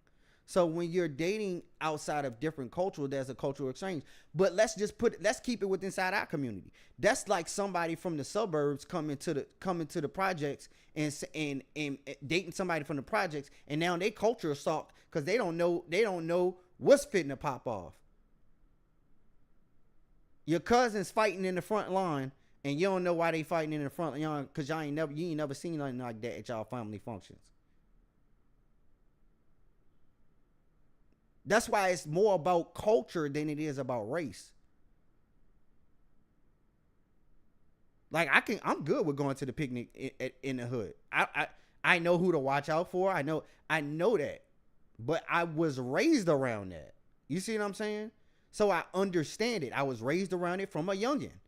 So I understand it. I'm culturally astute in those type of things. So it's the same thing when you dating anybody else. Like, I think I was me personally, I would not feel comfortable. Like, when I started really dating girls who were in like college and stuff, I felt more uncomfortable when I was around more astute people where it was all strict and, you know, they family don't say too much and, you know, they come and eat and it's real quiet and this, that, and third. Ain't nobody playing spades. And I'm talking about black people, right? Ain't nobody playing spades. Ain't nobody loud. Ain't nobody saying nothing. Like, I'm used to that. They go out in the garage. They go smoke. They go drink. You know what I mean? Like, I'm used to that.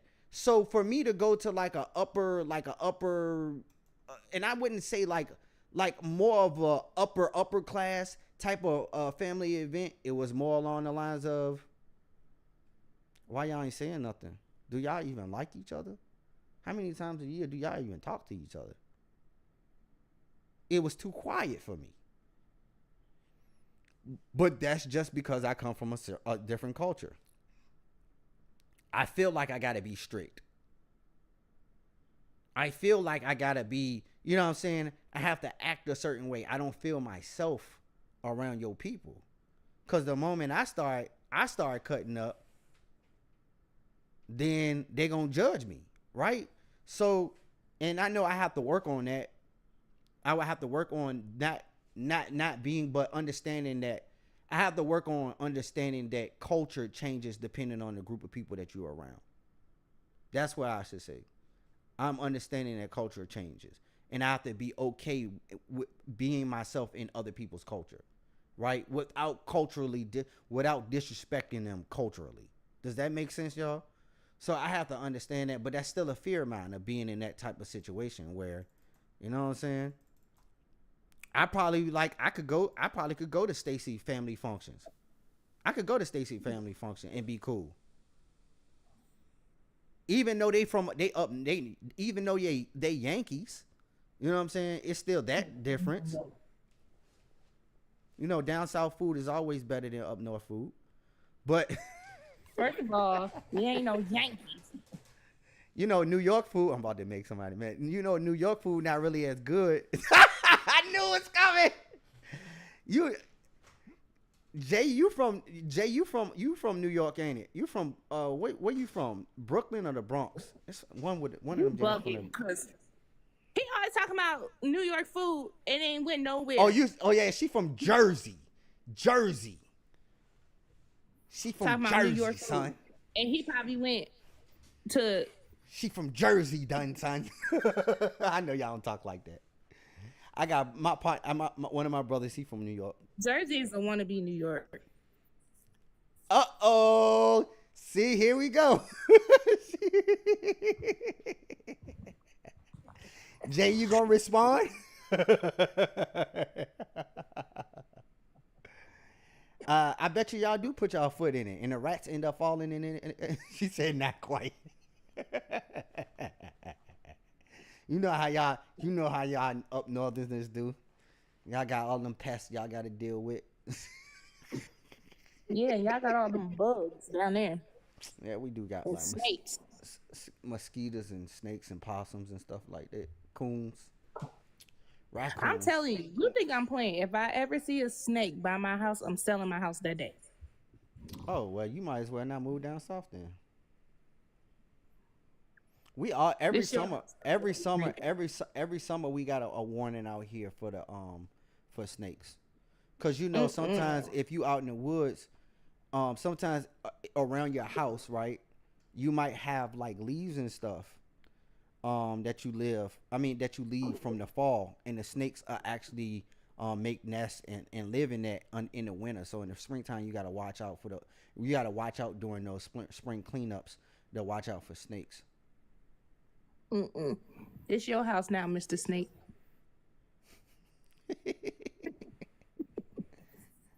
Yeah, but for real, like, I don't even your emojis ain't pop up, bro. I don't know what they saying. That's because he got a raggedy Android, so he no. Don't That's because I'm on my understand. that's because I'm on my computer. See, you talking smart. Roaches in the rice. Yeah, roaches in the rice and stuff like that. Yuck. I'm good. Can we do something about the snakes? No, we can't. They've been here since the beginning. That's the reason why. I don't like it. That's the reason why you women are the way y'all is, because of a snake. And the snake represented man. No, it didn't. The snake never represented man. The snake represented the snake. The whole time, the snake was the man. Right. You see how she be coming for me talking about some raggedy Android. Go kick the biggest rock with shoes off. So give me your head. Ha, ha, ha. Exactly. Samsung always 5 years ahead. They just getting a C-port on their phone. That's why they always overheating. They just getting a C-port on their phone. That's why they always overheating. Y'all just getting a USB-C port on y'all phone. You can cook an egg on the back of your phone.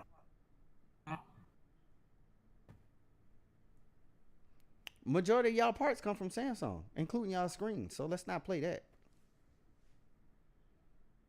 Y'all screens come from Samsung. Yeah. Yeah. Yeah. You see how people just be hating for no reason? They just be hating.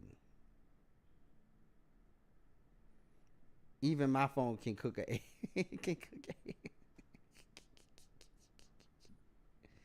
See? Samsung does it all. Samsung does it all. But yeah, I could talk about this conversation all day. I'm just tired of hearing about it.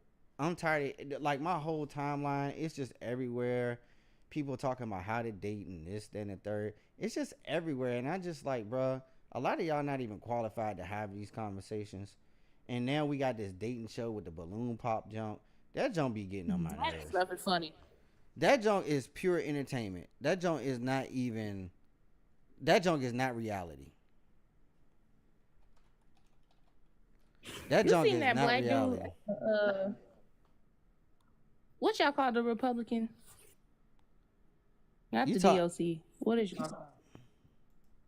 I don't You know know. how the Democrat is DOC?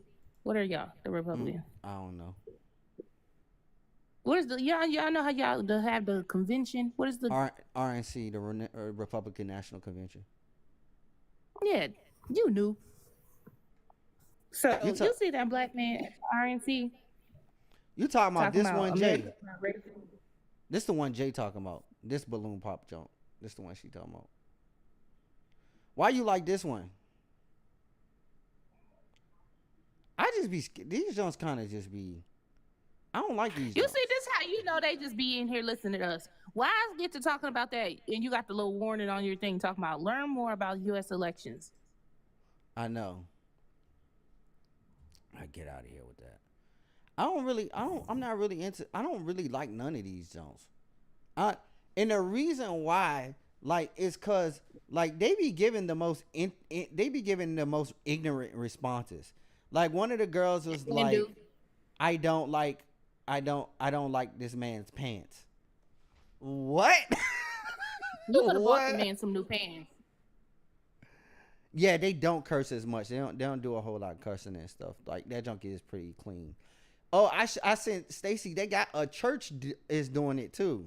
A church is doing a balloon pop. I seen show, that too. and I was like, Lord Jesus. It's like, let's not do this. The church love running after worldly stuff. They do. Yeah, it is more of a cleaner show. It is a cleaner looking show. It still be a bunch of ratchet stuff going on in that junk though. Like some of them junks just be like, I just be like, there's no hope. Am I ignorant?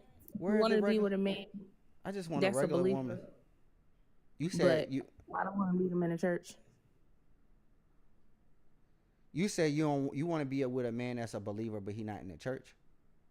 Yeah, I don't want to meet him in the church. Yeah, that's weird. Oh, you don't want to meet him in the church. Yeah. Oh, no, you don't have to meet nobody that's a believer in the church. Do you mean you don't want to go to church with him, or you just don't want to meet him at a church that you go to? Yeah, I don't want no church man.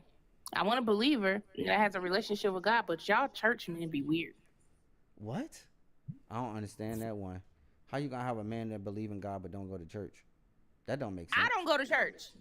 We know that Then you I'm a are a believer. demon. I'm a believer and I have a relationship with God. I have church right here You in, are in this household. You're a demon. We know you don't go to church. Who are you talking to like that? Oh, you talking to us, Kai. Peace and blessings. No, I'm talking to you. Of the moon. How y'all Oh, you talking? What up, Cass? I go to church. Hey, if I talk to somebody, we going Church to men church. Be weird. I ain't gonna lie to you. Y'all church men be weird, and I How? don't like that. I think it depends on what church you go to, man. It depends on because some of y'all be talking about Kojic men and stuff like that. I don't know nothing about that. I was not raised in the church, so I don't know nothing about half of the stuff that y'all be talking about. You can't wear no makeup, and you can't wear this, and you. Who's you talking to like that? I never said nothing about now. For me, most men don't want their wives and women wearing excessive makeup. Most men don't. That's not just something about the men in the church. For any of my brothers in the comment section, is it true that most men don't want women who wear excessive makeup all the time? Most of us don't want women that wear excessive makeup all of the time. It's just a man thing. True. Look, 1K just said, true. We just don't want that. I don't care. I don't care. It's not just a church man thing. I think your understanding of men in the church is from a very skewed Y'all are understanding. weird. Man, you ain't even. So you been with every man in the church? Your last boyfriend was a heathen. Your last boyfriend was a heathen. How you gonna judge men in the church? Cause y'all are weird. Man, get out of here. That's cause you want. I be watching something. Look, y'all be talking. I'll be watching something that's demonic. We're not watching that. Every man is not like that. Why are you saying this? Like you are categorizing a huge swath of men as something based off of what? Like, what are you basing this off of?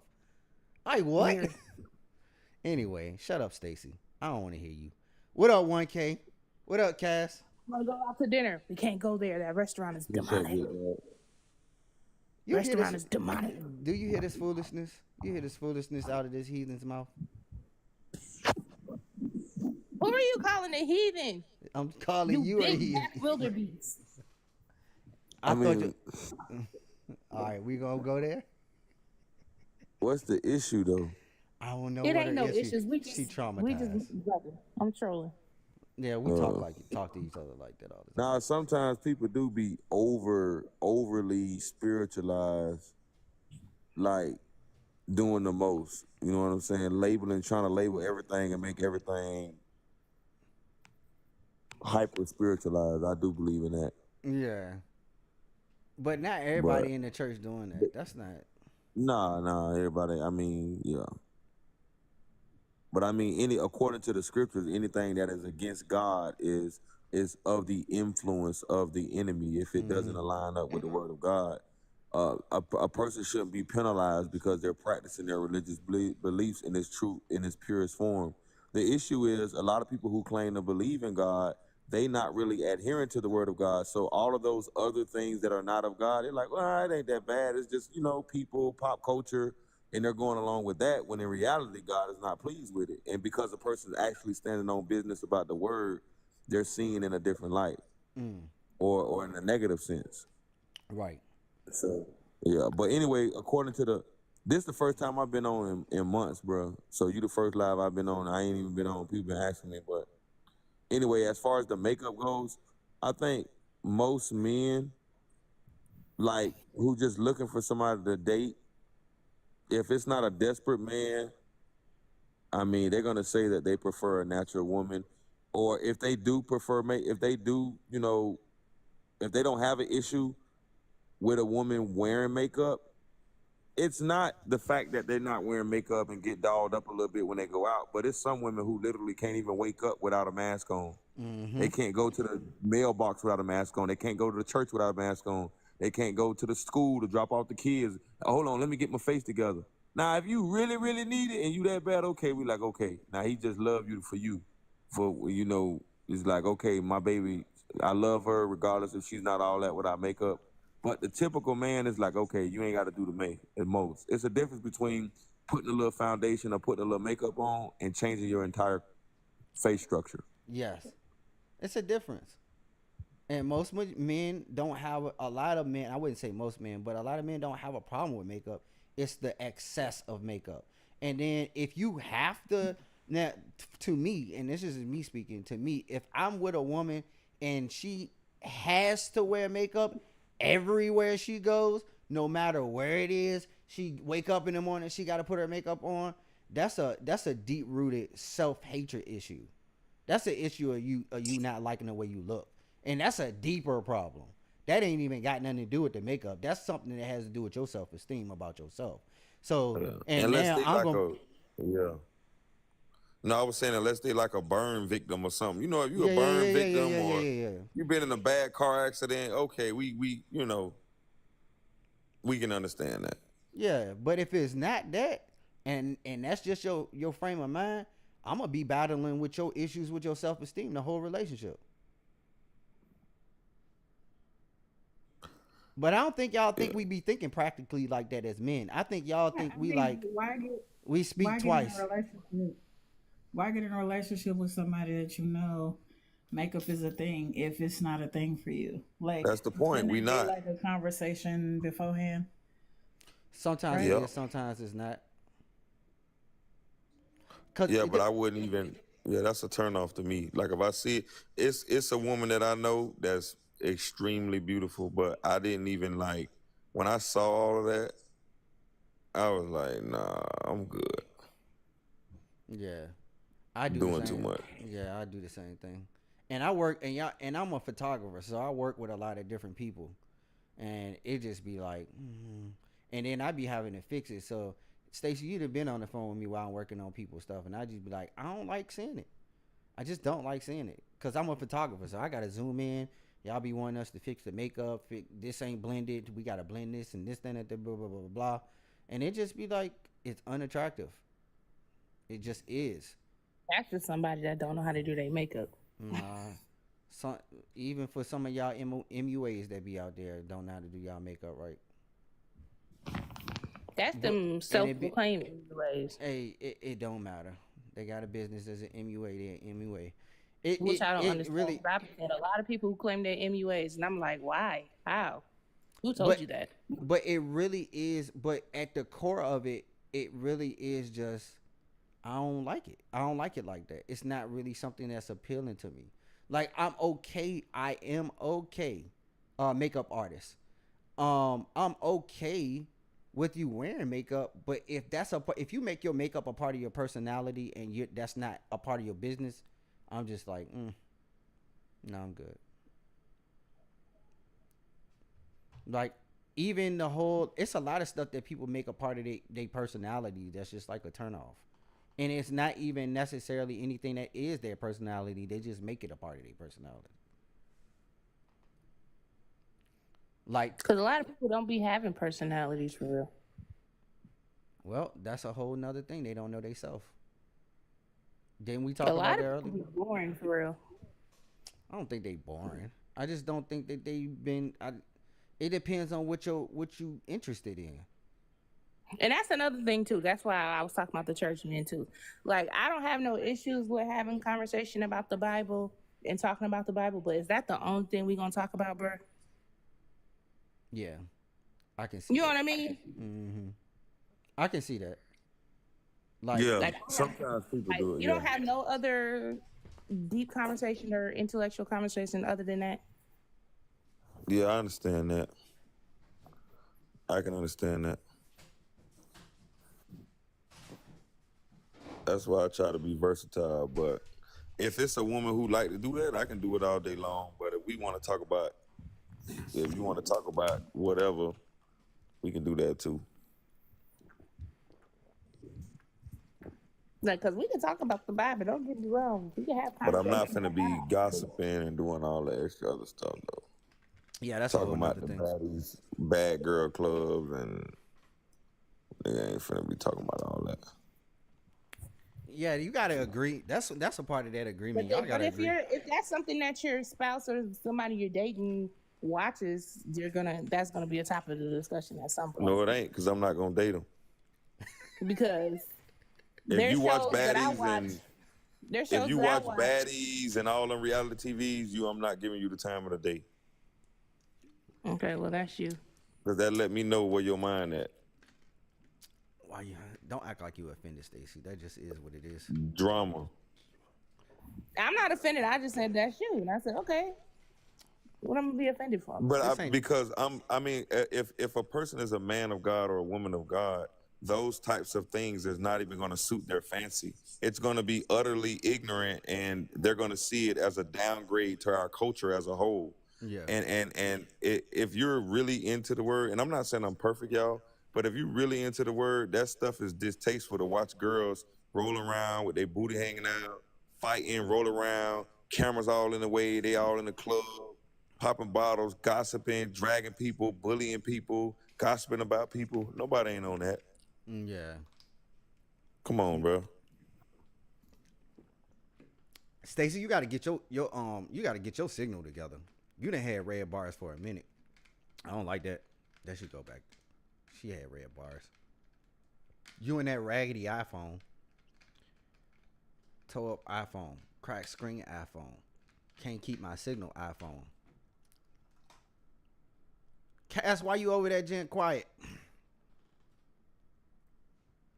I mean, Okay. I really don't have much to say on the Cass- topic because honestly, it's a conversation before. You know what I mean? It's a conversation before marriage, and it should be it's gonna take some time for you to get an understanding.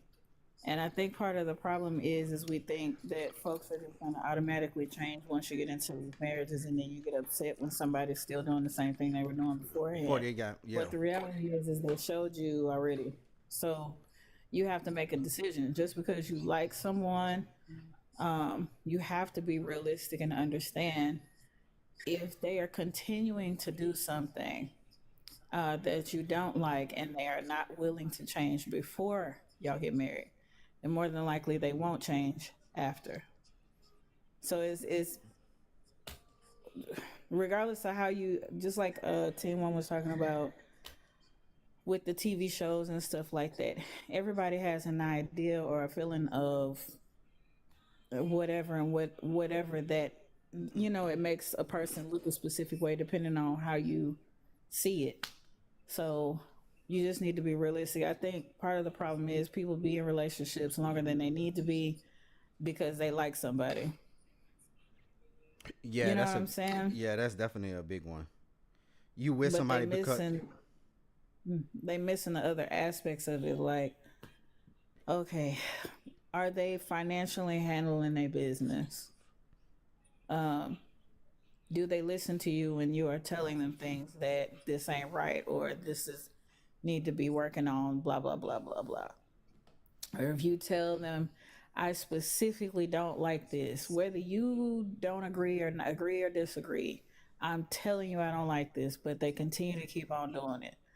Or if you tell them that you need something specific, but whether they see it as serious or not, if you keep telling them you need this, but they keep missing that, you need to take all that stuff into consideration beforehand. yeah, I really I really do think that people need to have the hard conversations. They really. Oh, all right, 1K. Appreciate you, it's a blessing having you here, especially because you say you ain't been on in months and it's the first one you've been on. Yeah, man. it's been a while. That's highly a blessing for You you know, for coming over. Yeah, I used to rock out a long time, but Yeah, I'm trying to I'm trying to get right. Appreciate you. Ain't no thing. I appreciate you for stopping by. Much love to you. Yo, likewise, love. Yeah, Cass, we definitely have to have these harder conversations first when we getting on when we starting to talk to people, because I don't think we really be, and that's why I messed up a lot with my in a lot of my relationships by not really having those harder conversations that I'm coming to the understanding of that I should have had first. Like, we should have had the conversation about your issues with your parents first. Like, before we started dating, we should have had that conversation about how you are with your dad and what's your relationship like with your mom. Sometimes people do hide those things though. They'll hide it. But I'm gonna say this about that. That part can be a little difficult because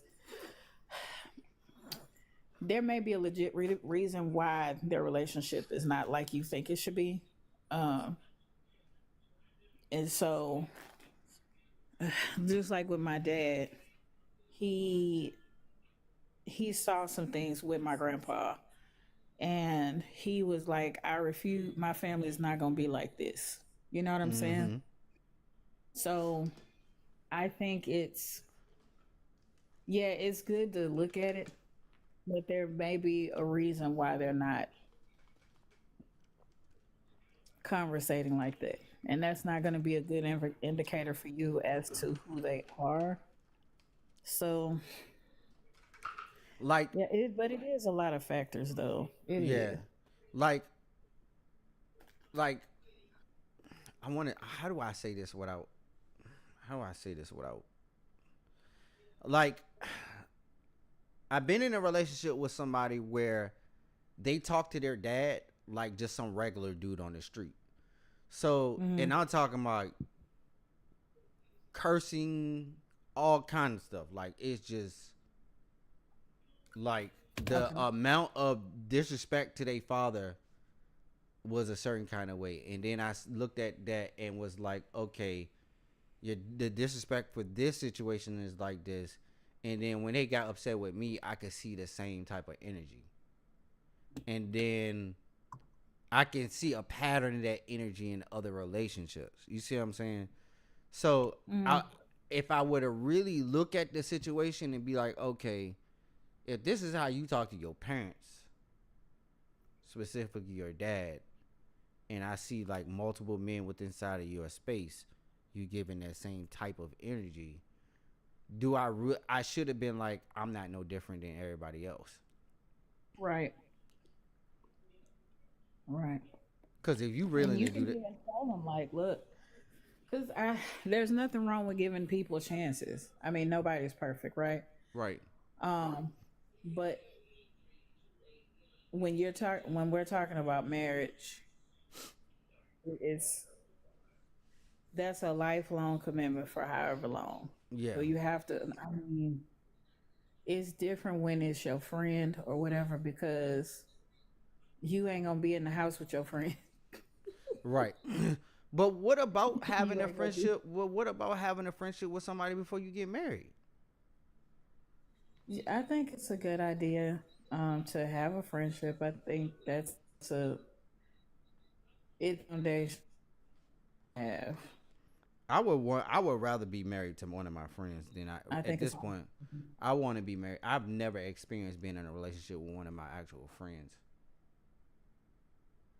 Yeah, that's that little station. That little station ministry get fucking Okay, I'm sorry. I don't know your relationship.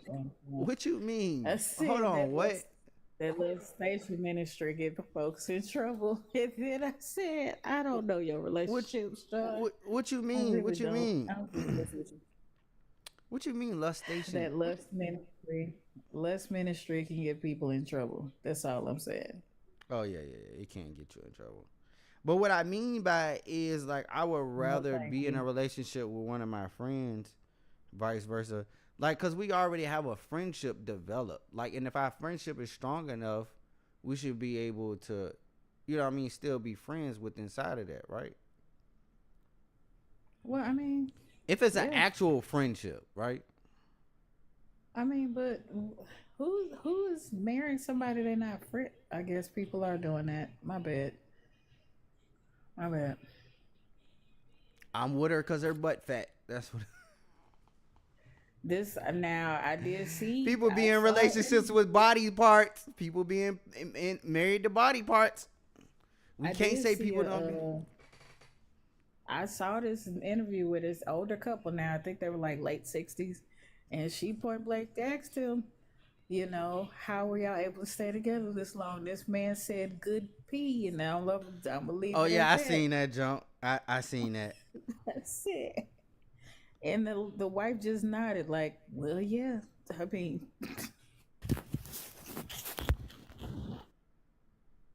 That's exactly what he said. He said, "Cuz hurt good." I was like, "Oh, okay. Is that how you feel, Cletus?" for a specific thing does not mean that your spouse. There's not why your. It's definitely not why your spouse married you. It's not a guarantee. It's y'all on the same page with that either. I mean, it kind of just be what it is, though. I mean, we really do gotta have these conversations though about what it is, what the reason is why we together. Why we together? I don't think, and I think a lot of times we be getting together and we don't be having no plans to be together. Don't they don't? We Since just that's together true, just I to. really like you. I like you right now. Let's be together. I really like you. No, what are we doing? What are the goals? What are the plans? What y'all want to do with yourselves? Me and Kat, shut your mouth. I just want to tell y'all on public. Stacy said that we gonna get best friend married in next year, and y'all all y'all invited on TikTok. Now, why are you sitting there telling me?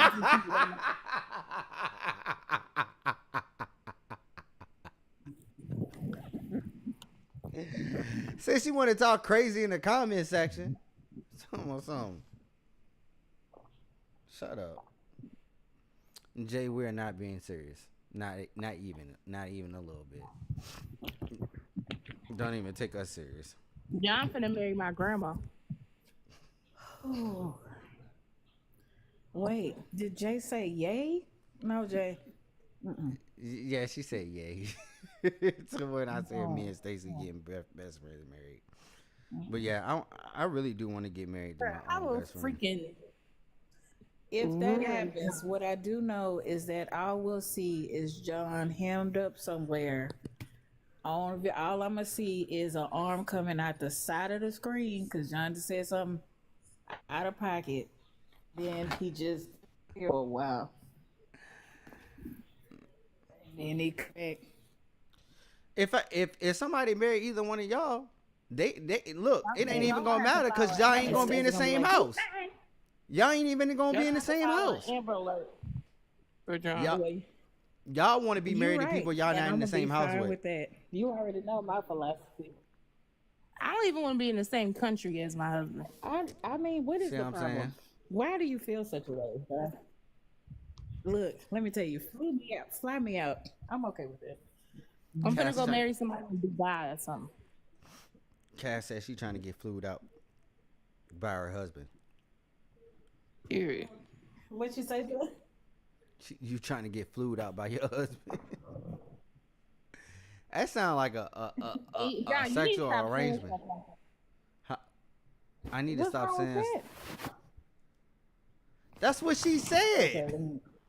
No, I'm talking about us being best friends. Stop saying stuff like that, because then people already think we like each other. Look, they gonna scream. Look, they gonna scream, record it, and take it back to somebody, and then there's gonna be a whole issue. I don't like you like that. I despise you too. Yeah, I don't like you like that. But I despise you too. It's mutual, Adrian. I still love you. I just don't like you. I don't love you at all. That is not you. You are lying. You're lying. You love me.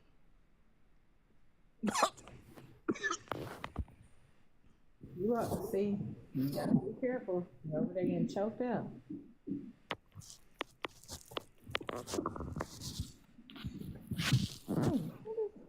I don't know. Who told you that I love you?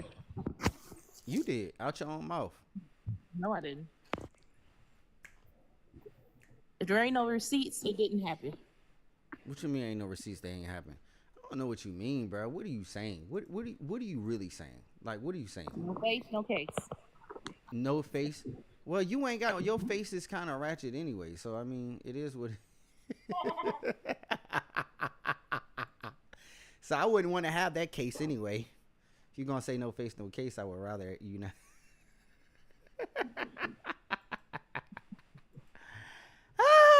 Anyway.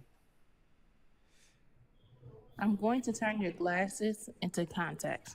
Oh, whatever. You keep saying that. You keep saying that, and it's just like, whatever. Whatever. You keep saying that, but it's whatever. You know? Who cares? Nobody cares what Stacey has to say.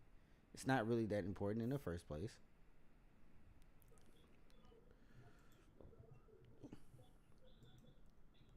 Nah, shout out to all two people who watching all two people watching on Twitch, and all two people that's watching on YouTube right now. Shout out to y'all. I have neglected y'all, and I apologize. I definitely neglected y'all.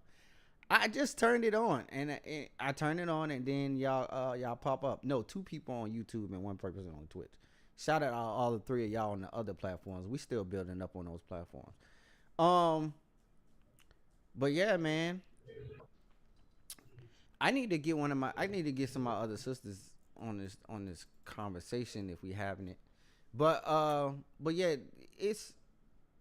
I definitely want to go back to talking about this whole modern day relationships is trash. Well, the relationships coaches are trash. Cause how in the world? How did we get to this point where we got these dating games? How did we get to this point? How did we get here? Well, dating games ain't nothing new. We always had dating games. But I'm talking about in this atmosphere. where it's to the point where we're at the balloon pop series. How did we get to the balloon pop? That's different. Like nowhere on here how we had. Yeah, but it's rude. That's on rude. Yeah. That's on real rude. That's on real rude and real ratchet. And I really truly believe like we're gonna end up in a scenario within society where this is gonna be it. This very superficial way of dating. Are we this superficial? Are we this as Americans, as Black Americans? Because it's mostly Black Americans and people with inside of our demographic that do this, right? Blacks, Hispanics, like. What would you like them to do? What would you like them to do? Just kindly. How do you kindly tell somebody you're not interested? I'm not interested. That's it. No, but what I'm saying is, like the depth of superficialness that is crazy to me. Are we that superficial? A lot of people are. We're doomed. We're cooked. The kids say, we cooked. We are cooked. If this is how superficial we got, if we've gotten this superficial as far as dating, we're cooked.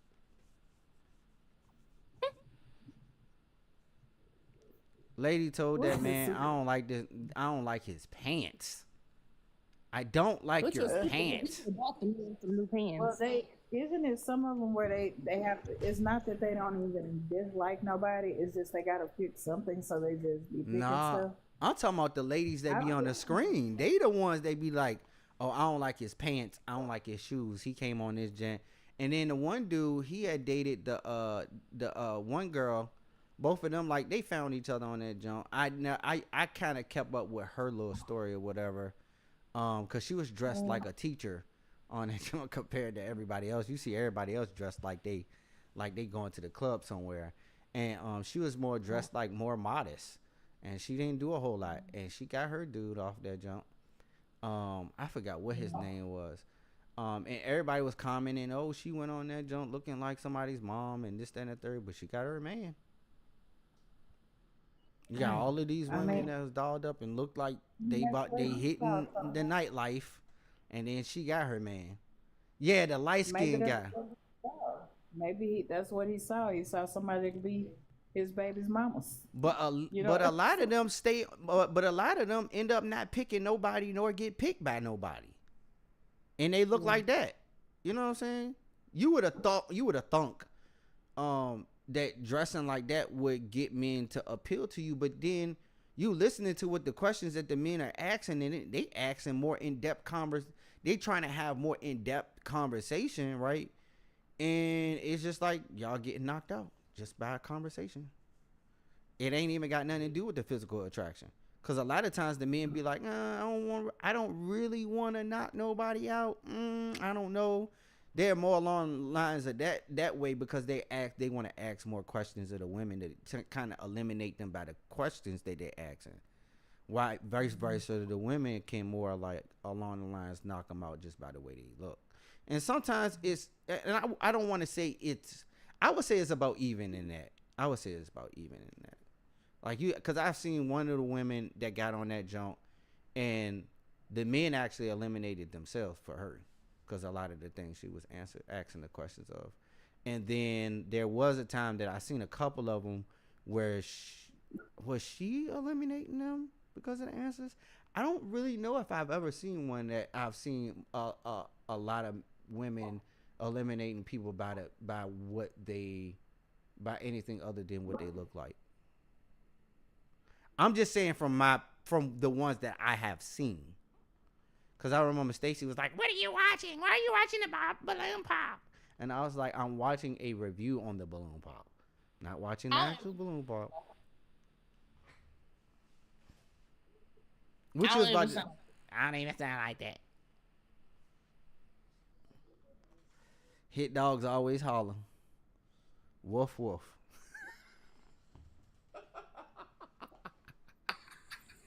See, I was about to say something. You always got something to say. You always got something to say. Did y'all watch Divorce and Black yet? No, I have not watched it. I don't like Tyler Perry movies, and I'm not supporting Tyler Perry. I watched it. I just finished watching it. That movie pissed me off so bad. I know it. What is it? The same old Tyler Perry? No. I like it, but the plot twists were crazy. What was the plot twist? I was done after she told him to take that body out the casket. Wait, what? Yes, Lord. Yes, at the Wait. beginning. I was done. When that movie started off crazy. It was ratchet from the very beginning. From the beginning to the end, it was ratchet? Yeah. Oh, it's basic Tyler Perry. But he did leave it open for a second movie. I saw that because I can see where he could leave it open for the family to try to retaliate against Megan Good, and also the fact that her friend and her husband got unresolved issues about that one time. She's still mad what? about that. About what? So the husband, yeah, she's still feeling ways about that. And I feel like he lying. Because honestly, when somebody wants you to be miserable like that, they gonna tell your truth. Yes, Lord. And I think it went on longer. I do think it went on longer than what he did. I feel like it was probably still going on. That's why he got so mad. I'm lost. I don't even know what's going on. I have not watched that movie, nor do I think I'm going to. But I probably end up having to because Stacy can be like, "You need to go ahead and watch it and stop playing." You know what I'm doing with you? I've been fired you as my movie. I don't give a Lord's name.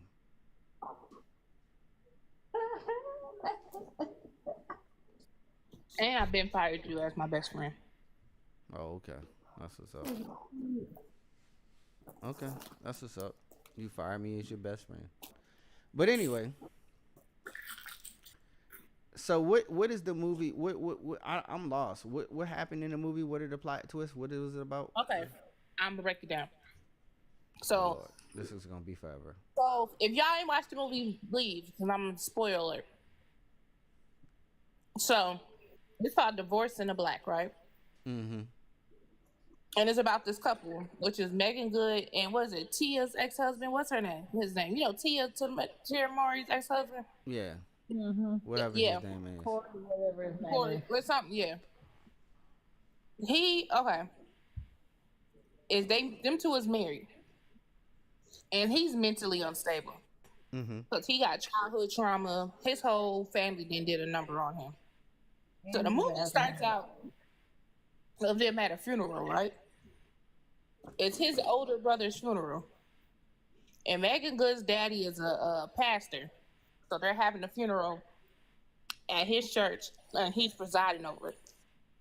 Anyway, during the funeral, he get to reading the brother for filth and the whole family for filth, right? Mm-hmm. So the mama was like, "You better watch your mouth about my son." And then go downhill from there. Typical ghetto wedding. I mean, ghetto funeral, right? She get mad. She done stripped down to her slip and threw the clothes at them like, "You think I need your little hand-me-downs?" Basically, they paid for everything. Yeah. Megan Good's family paid for everything for the funeral. She's like, "You think I need your little hand-me-downs?" So there she go. Then she said, "Get your brother." So then while they try to pick up the casket, she said, "No, take him out of that casket because they going to say they paid for that." They takes the body out the casket and put it in the back of a pickup truck. Oh, okay. They sure did. I was like, oh my God. A hot mess. They drive off. Fast forward. He just mean. The one that's married to Megan Good, right? Mm-hmm. Yeah. He just mean is just like mean to her for no reason. Peep this. They getting ready to go get dinner with their two friends, right? That married couple. She's like, "I just got home from work. I need to go take a shower, freshen up, change, get dressed." And he was like, "Hurry up." Why? Long story. He ended up leaving her and goes to the restaurant without her. He just leaves. He walks into the restaurant, and they're like, what's her name? What's the character's name, Cass? I forgot her name. Basically, Megan Good. They're like, where's Megan Good? Yeah, Megan Good. And he goes, I don't know, I left her. Yes. And she wasn't even running late. She was actually. She wasn't even running late. Then, in the middle of dinner, he get to yelling and hollering in the middle of the restaurant, talking about he wanted a divorce. Out loud in front of everybody. Everybody. But the reality is, everybody around Megan Good been wanting her to divorce this man. Yeah. So, fast forward. We're gonna fast forward. She ended up giving him the divorce. She signed. She's like, whatever. Let's get this over with. She signs the papers, right? No, I gotta rewind. I gotta go back. Why he shows up to her job, right? And was like, I've been texting you about proceeding with the lawyer to get this paper signed, acting a plum fool at her job. And you better show up too. So when they go to the meeting with the lawyers, she signed the paperwork. She go about her business. So why after the meeting, the friend ended up throwing her like a surprise divorce party, right? Oh, I skipped the whole little scenario. Yes, so you why? did. Yeah, I skipped the whole scenario. So why? Let's rewind back. So they from a small town, right? But they live in Atlanta, so like outskirts of Atlanta, small town, right? So she goes back after he yells out in the middle of the restaurant that he wanted a divorce, right? She drives back town and she stays with her parents for a week, and she ended up falling for this guy that's from her childhood that she should have been with. That's who she should have been with, but she chose the other fool. Right? So why somebody took a picture? They was at the fair. You know how they had little county fairs? Yeah. And nothing's going on. They're just having a conversation. Nothing happens. They're just talking, standing there talking. Somebody takes a picture and sends it to the husband. The ex-husband. Now it's the ex-husband at this point. Right? And they like, yeah, she been cheating on you the whole time. I knew she was cheating on you. You better get that divorce. Wow. So when they go to have the meeting with the lawyer, he was like, yeah, you gonna lie and say you wasn't with Benji? You been cheating on me the whole time. She's like, whatever, dude. Signs the paper, leave. So fast forward to the party, who is Benji? right? The dog? The dude from childhood. The dude. That she met at the fair. Remember I told you I just told you who he was. Benji is the dude that she should have been with. I'm paying no attention to nothing. Oh my God. He ain't paying no type of attention. I am paying attention. It's just a little bit hard to keep you up. There's a lot going on. I need you to come on, speed it up. So fast forward to the party. They at the party having a good time. Why he shows up to the party? Drunk, the ex-husband, after they signed up. So the friend's husband had to go out there and be like, leave, you know, you can't go in. He was like, oh, what y'all having a party? I'm going in there. And he's like, no, you can't come in there. So he was like, what's Megan in there? So then he ended up driving off drunk. Then what's the next crazy thing he did? Cass, what's the next crazy thing after the party? He showed up at her house. So mind you, now she done had this good old time. Okay, so a couple of things, right? So her and Benji at the fair, they ended up staying close by in the truck, though, right? But she had got a little extra toe up, and she wanted him to do some things. He's like, "No, I can't take advantage of you like this." So then, this time around after the party, she was like, "Can you stay with me?" He's like, "Oh no, I can't stay here because if I stay here, I ain't gonna be able to just stay here. You understand me?"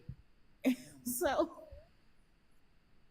Megan was like, "Yeah, that's fine. You can do more to stay here." So they did more to stay here. Okay. So So he up there sleep. right? She get up in the morning and go to work. She walked down the stairs. Why this crazy husband and broke into her house? Is her And house sit- or is it their house? It's her It's house her now. house. They're broken up. They're divorced. It's her house now. She didn't change the locks and everything. Okay, so that just because they divorced don't mean it's still. I mean, I don't. No, I, he gave her the house. okay, gave her the so house. that mean okay. Because So- you know it gets sticky with that. Yeah. So he done broke into the house and sitting in the kitchen eating a bowl of cereal. Mind you, she got a Nigga whole in the man front. upstairs sleeping in the bed. That's her fault. So they get to arguing back and forth. And he like, I'm finna go upstairs and take a shower. He gets to walking up the stairs and find the man in the bed, and they get to bomb him. And the man in the bed, which is the Benji dude, whooped his little tail, knocked him smooth out, right? She ended up dragging this man out the house, down the steps, doop, doop, doop, doop. I was cracking up on that part. She was like, doop, doop, doop. She pimp He slapped talking him in the shit. truck. She's like, yeah. He done knocked him out, smooth out. They put him in the truck. And she's like, and don't come back. He said, But I I'm was like, he can't even hear you. He said, I'm sick of it. I'm tired. I was cracking up how she was dragging his body down them steps, though. He was just like, doop, doop, doop, doop, doop. I was cracking up. Right. And new boyfriend wasn't quite sure what to do because he had to tell him to help her. I'm like, all right, I'll help you. They put him in his truck. This fool, where did he show up to next? Was it the job next, or did he go? No, he went and stopped the mama at the grocery store, or was that the job? Yeah, he drove. Right, because they live in Atlanta. He left Atlanta to go back to their hometown. Met her mama at the store. Started trying to hem her up. So Preacher Daddy finds out about the harassment. He leaves and he goes to the daughter's house to do like a ring. What did he set up? Like a ring camera, all the guns in the world. Told her to put all 50 of these guns around the house just in case something happened. Then he left Nick come home. He buzzing the door. The wife trying to act like ain't nothing happened. He's like, oh, I already know what happened. And don't sit here and act like ain't nothing happened when the whole town done told it on him. So The whole he town? leave out the house with his shot. Yeah, they live in a small town, so when something happens, that'd be the talk of the town. Right. So he got his shotgun and he was on a rampage to go kill this man. Mm-hmm. But all the brothers whooped his little tail, put him in the truck. Whoop the husband tail? That's what you're saying? Yeah, whooped her daddy's tail and shot him in the back of the leg. Well, pew pew him in the back of the leg. My bad, TikTok. Real crazy. But basically, once the daughter found out that they did that to her dad, she set it up to where she was tempting her ex-husband, to come to the house talking mad trash about how she made love to that dude. And it was so much he do me so much better than you. All this stuff. He come to the house because he broke in because he coming from downstairs. She downstairs, he coming from the upstairs rather. I thought he was up in here. But it was a plot to get him in there so that she could get all the proof, because that was the problem. Every time he did something, the police were like, we need proof. So she basically set it up to get proof. She set him up for something that happened to him. To her, so that she could do something to him. So he hit a couple of times, So he get there and start beating on her. Yeah. And then, long story short, she ended up pew-pewing. He ended up unaliving. And the family show up his brothers and his mama show up at the hospital talking about, I know you did. This ain't over. He's like, oh, let it be over, please. Let it be over. So it's basically it was a Tyler Perry movie. But Yeah, it was a Tyler Perry movie. It was basic. It was basic. It was Tyler alright. Perry. It could have been better. I mean, but it's basic Tyler Perry. I mean, that don't sound like no plot, no different from But any it other was Tyler better Perry. than that last bull crap he put out. I mean, but I it will sounds like say a Tyler that, Perry plot. Like I've never seen a Yeah, Tyler but Perry part that's not I that. will say that the wigs looked a whole lot better this time around. Okay. You know, he didn't have his men in these weird hairstyles. The lighting looked a lot better. Cinematography was better. Oh, You know, I was like, oh, this. You know what movie he did that was good? That was on Netflix. Something blues. You know, I don't watch. You know, I don't watch Tyler Perry. I haven't watched a lot of his movies. Look up. I know it's something with the blues at the end. Look up Tyler Perry blues. It's something blue, and it's with this light skinned girl. I can't remember what the name of the movie, but that movie was so good. I'm like, he must have didn't write this. A Jasmine Blues? Yeah.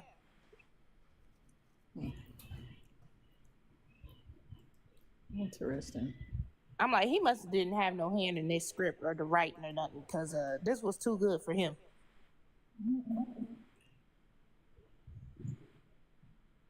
I can't believe y'all never watched that. I don't watch Tyler Perry movies. I don't watch Tyler Perry movies. It's always the To be same honest, trope. I like the plays more. When he first started, them things was funny to me. I think the funniest play I saw was Meet the Browns. That was when they were at their funeral, and that man started shooting that microphone off like he was doing a Spider-Man web. I was done. No, they said Tyler Perry wrote it. He directed and wrote it. I don't think Tyler Perry ever don't write and direct any of his films. I think that's just his thing. He write and direct all. You know, I can't be mad at the man because that man has Oh, money. he must have stole that something from somebody, because ain't no way Tyler Perry wrote that movie. Could have. He could have gotten the original idea and He could just have bought it. yeah. He could have bought the idea for somebody. That movie was good. Yeah, to you, but you like ratchet stuff anyway, so it is. It wasn't ratchet. You like ratchet stuff, so you know it is what it is. All right, y'all. It's almost 1 a.m. I need to go to the bed.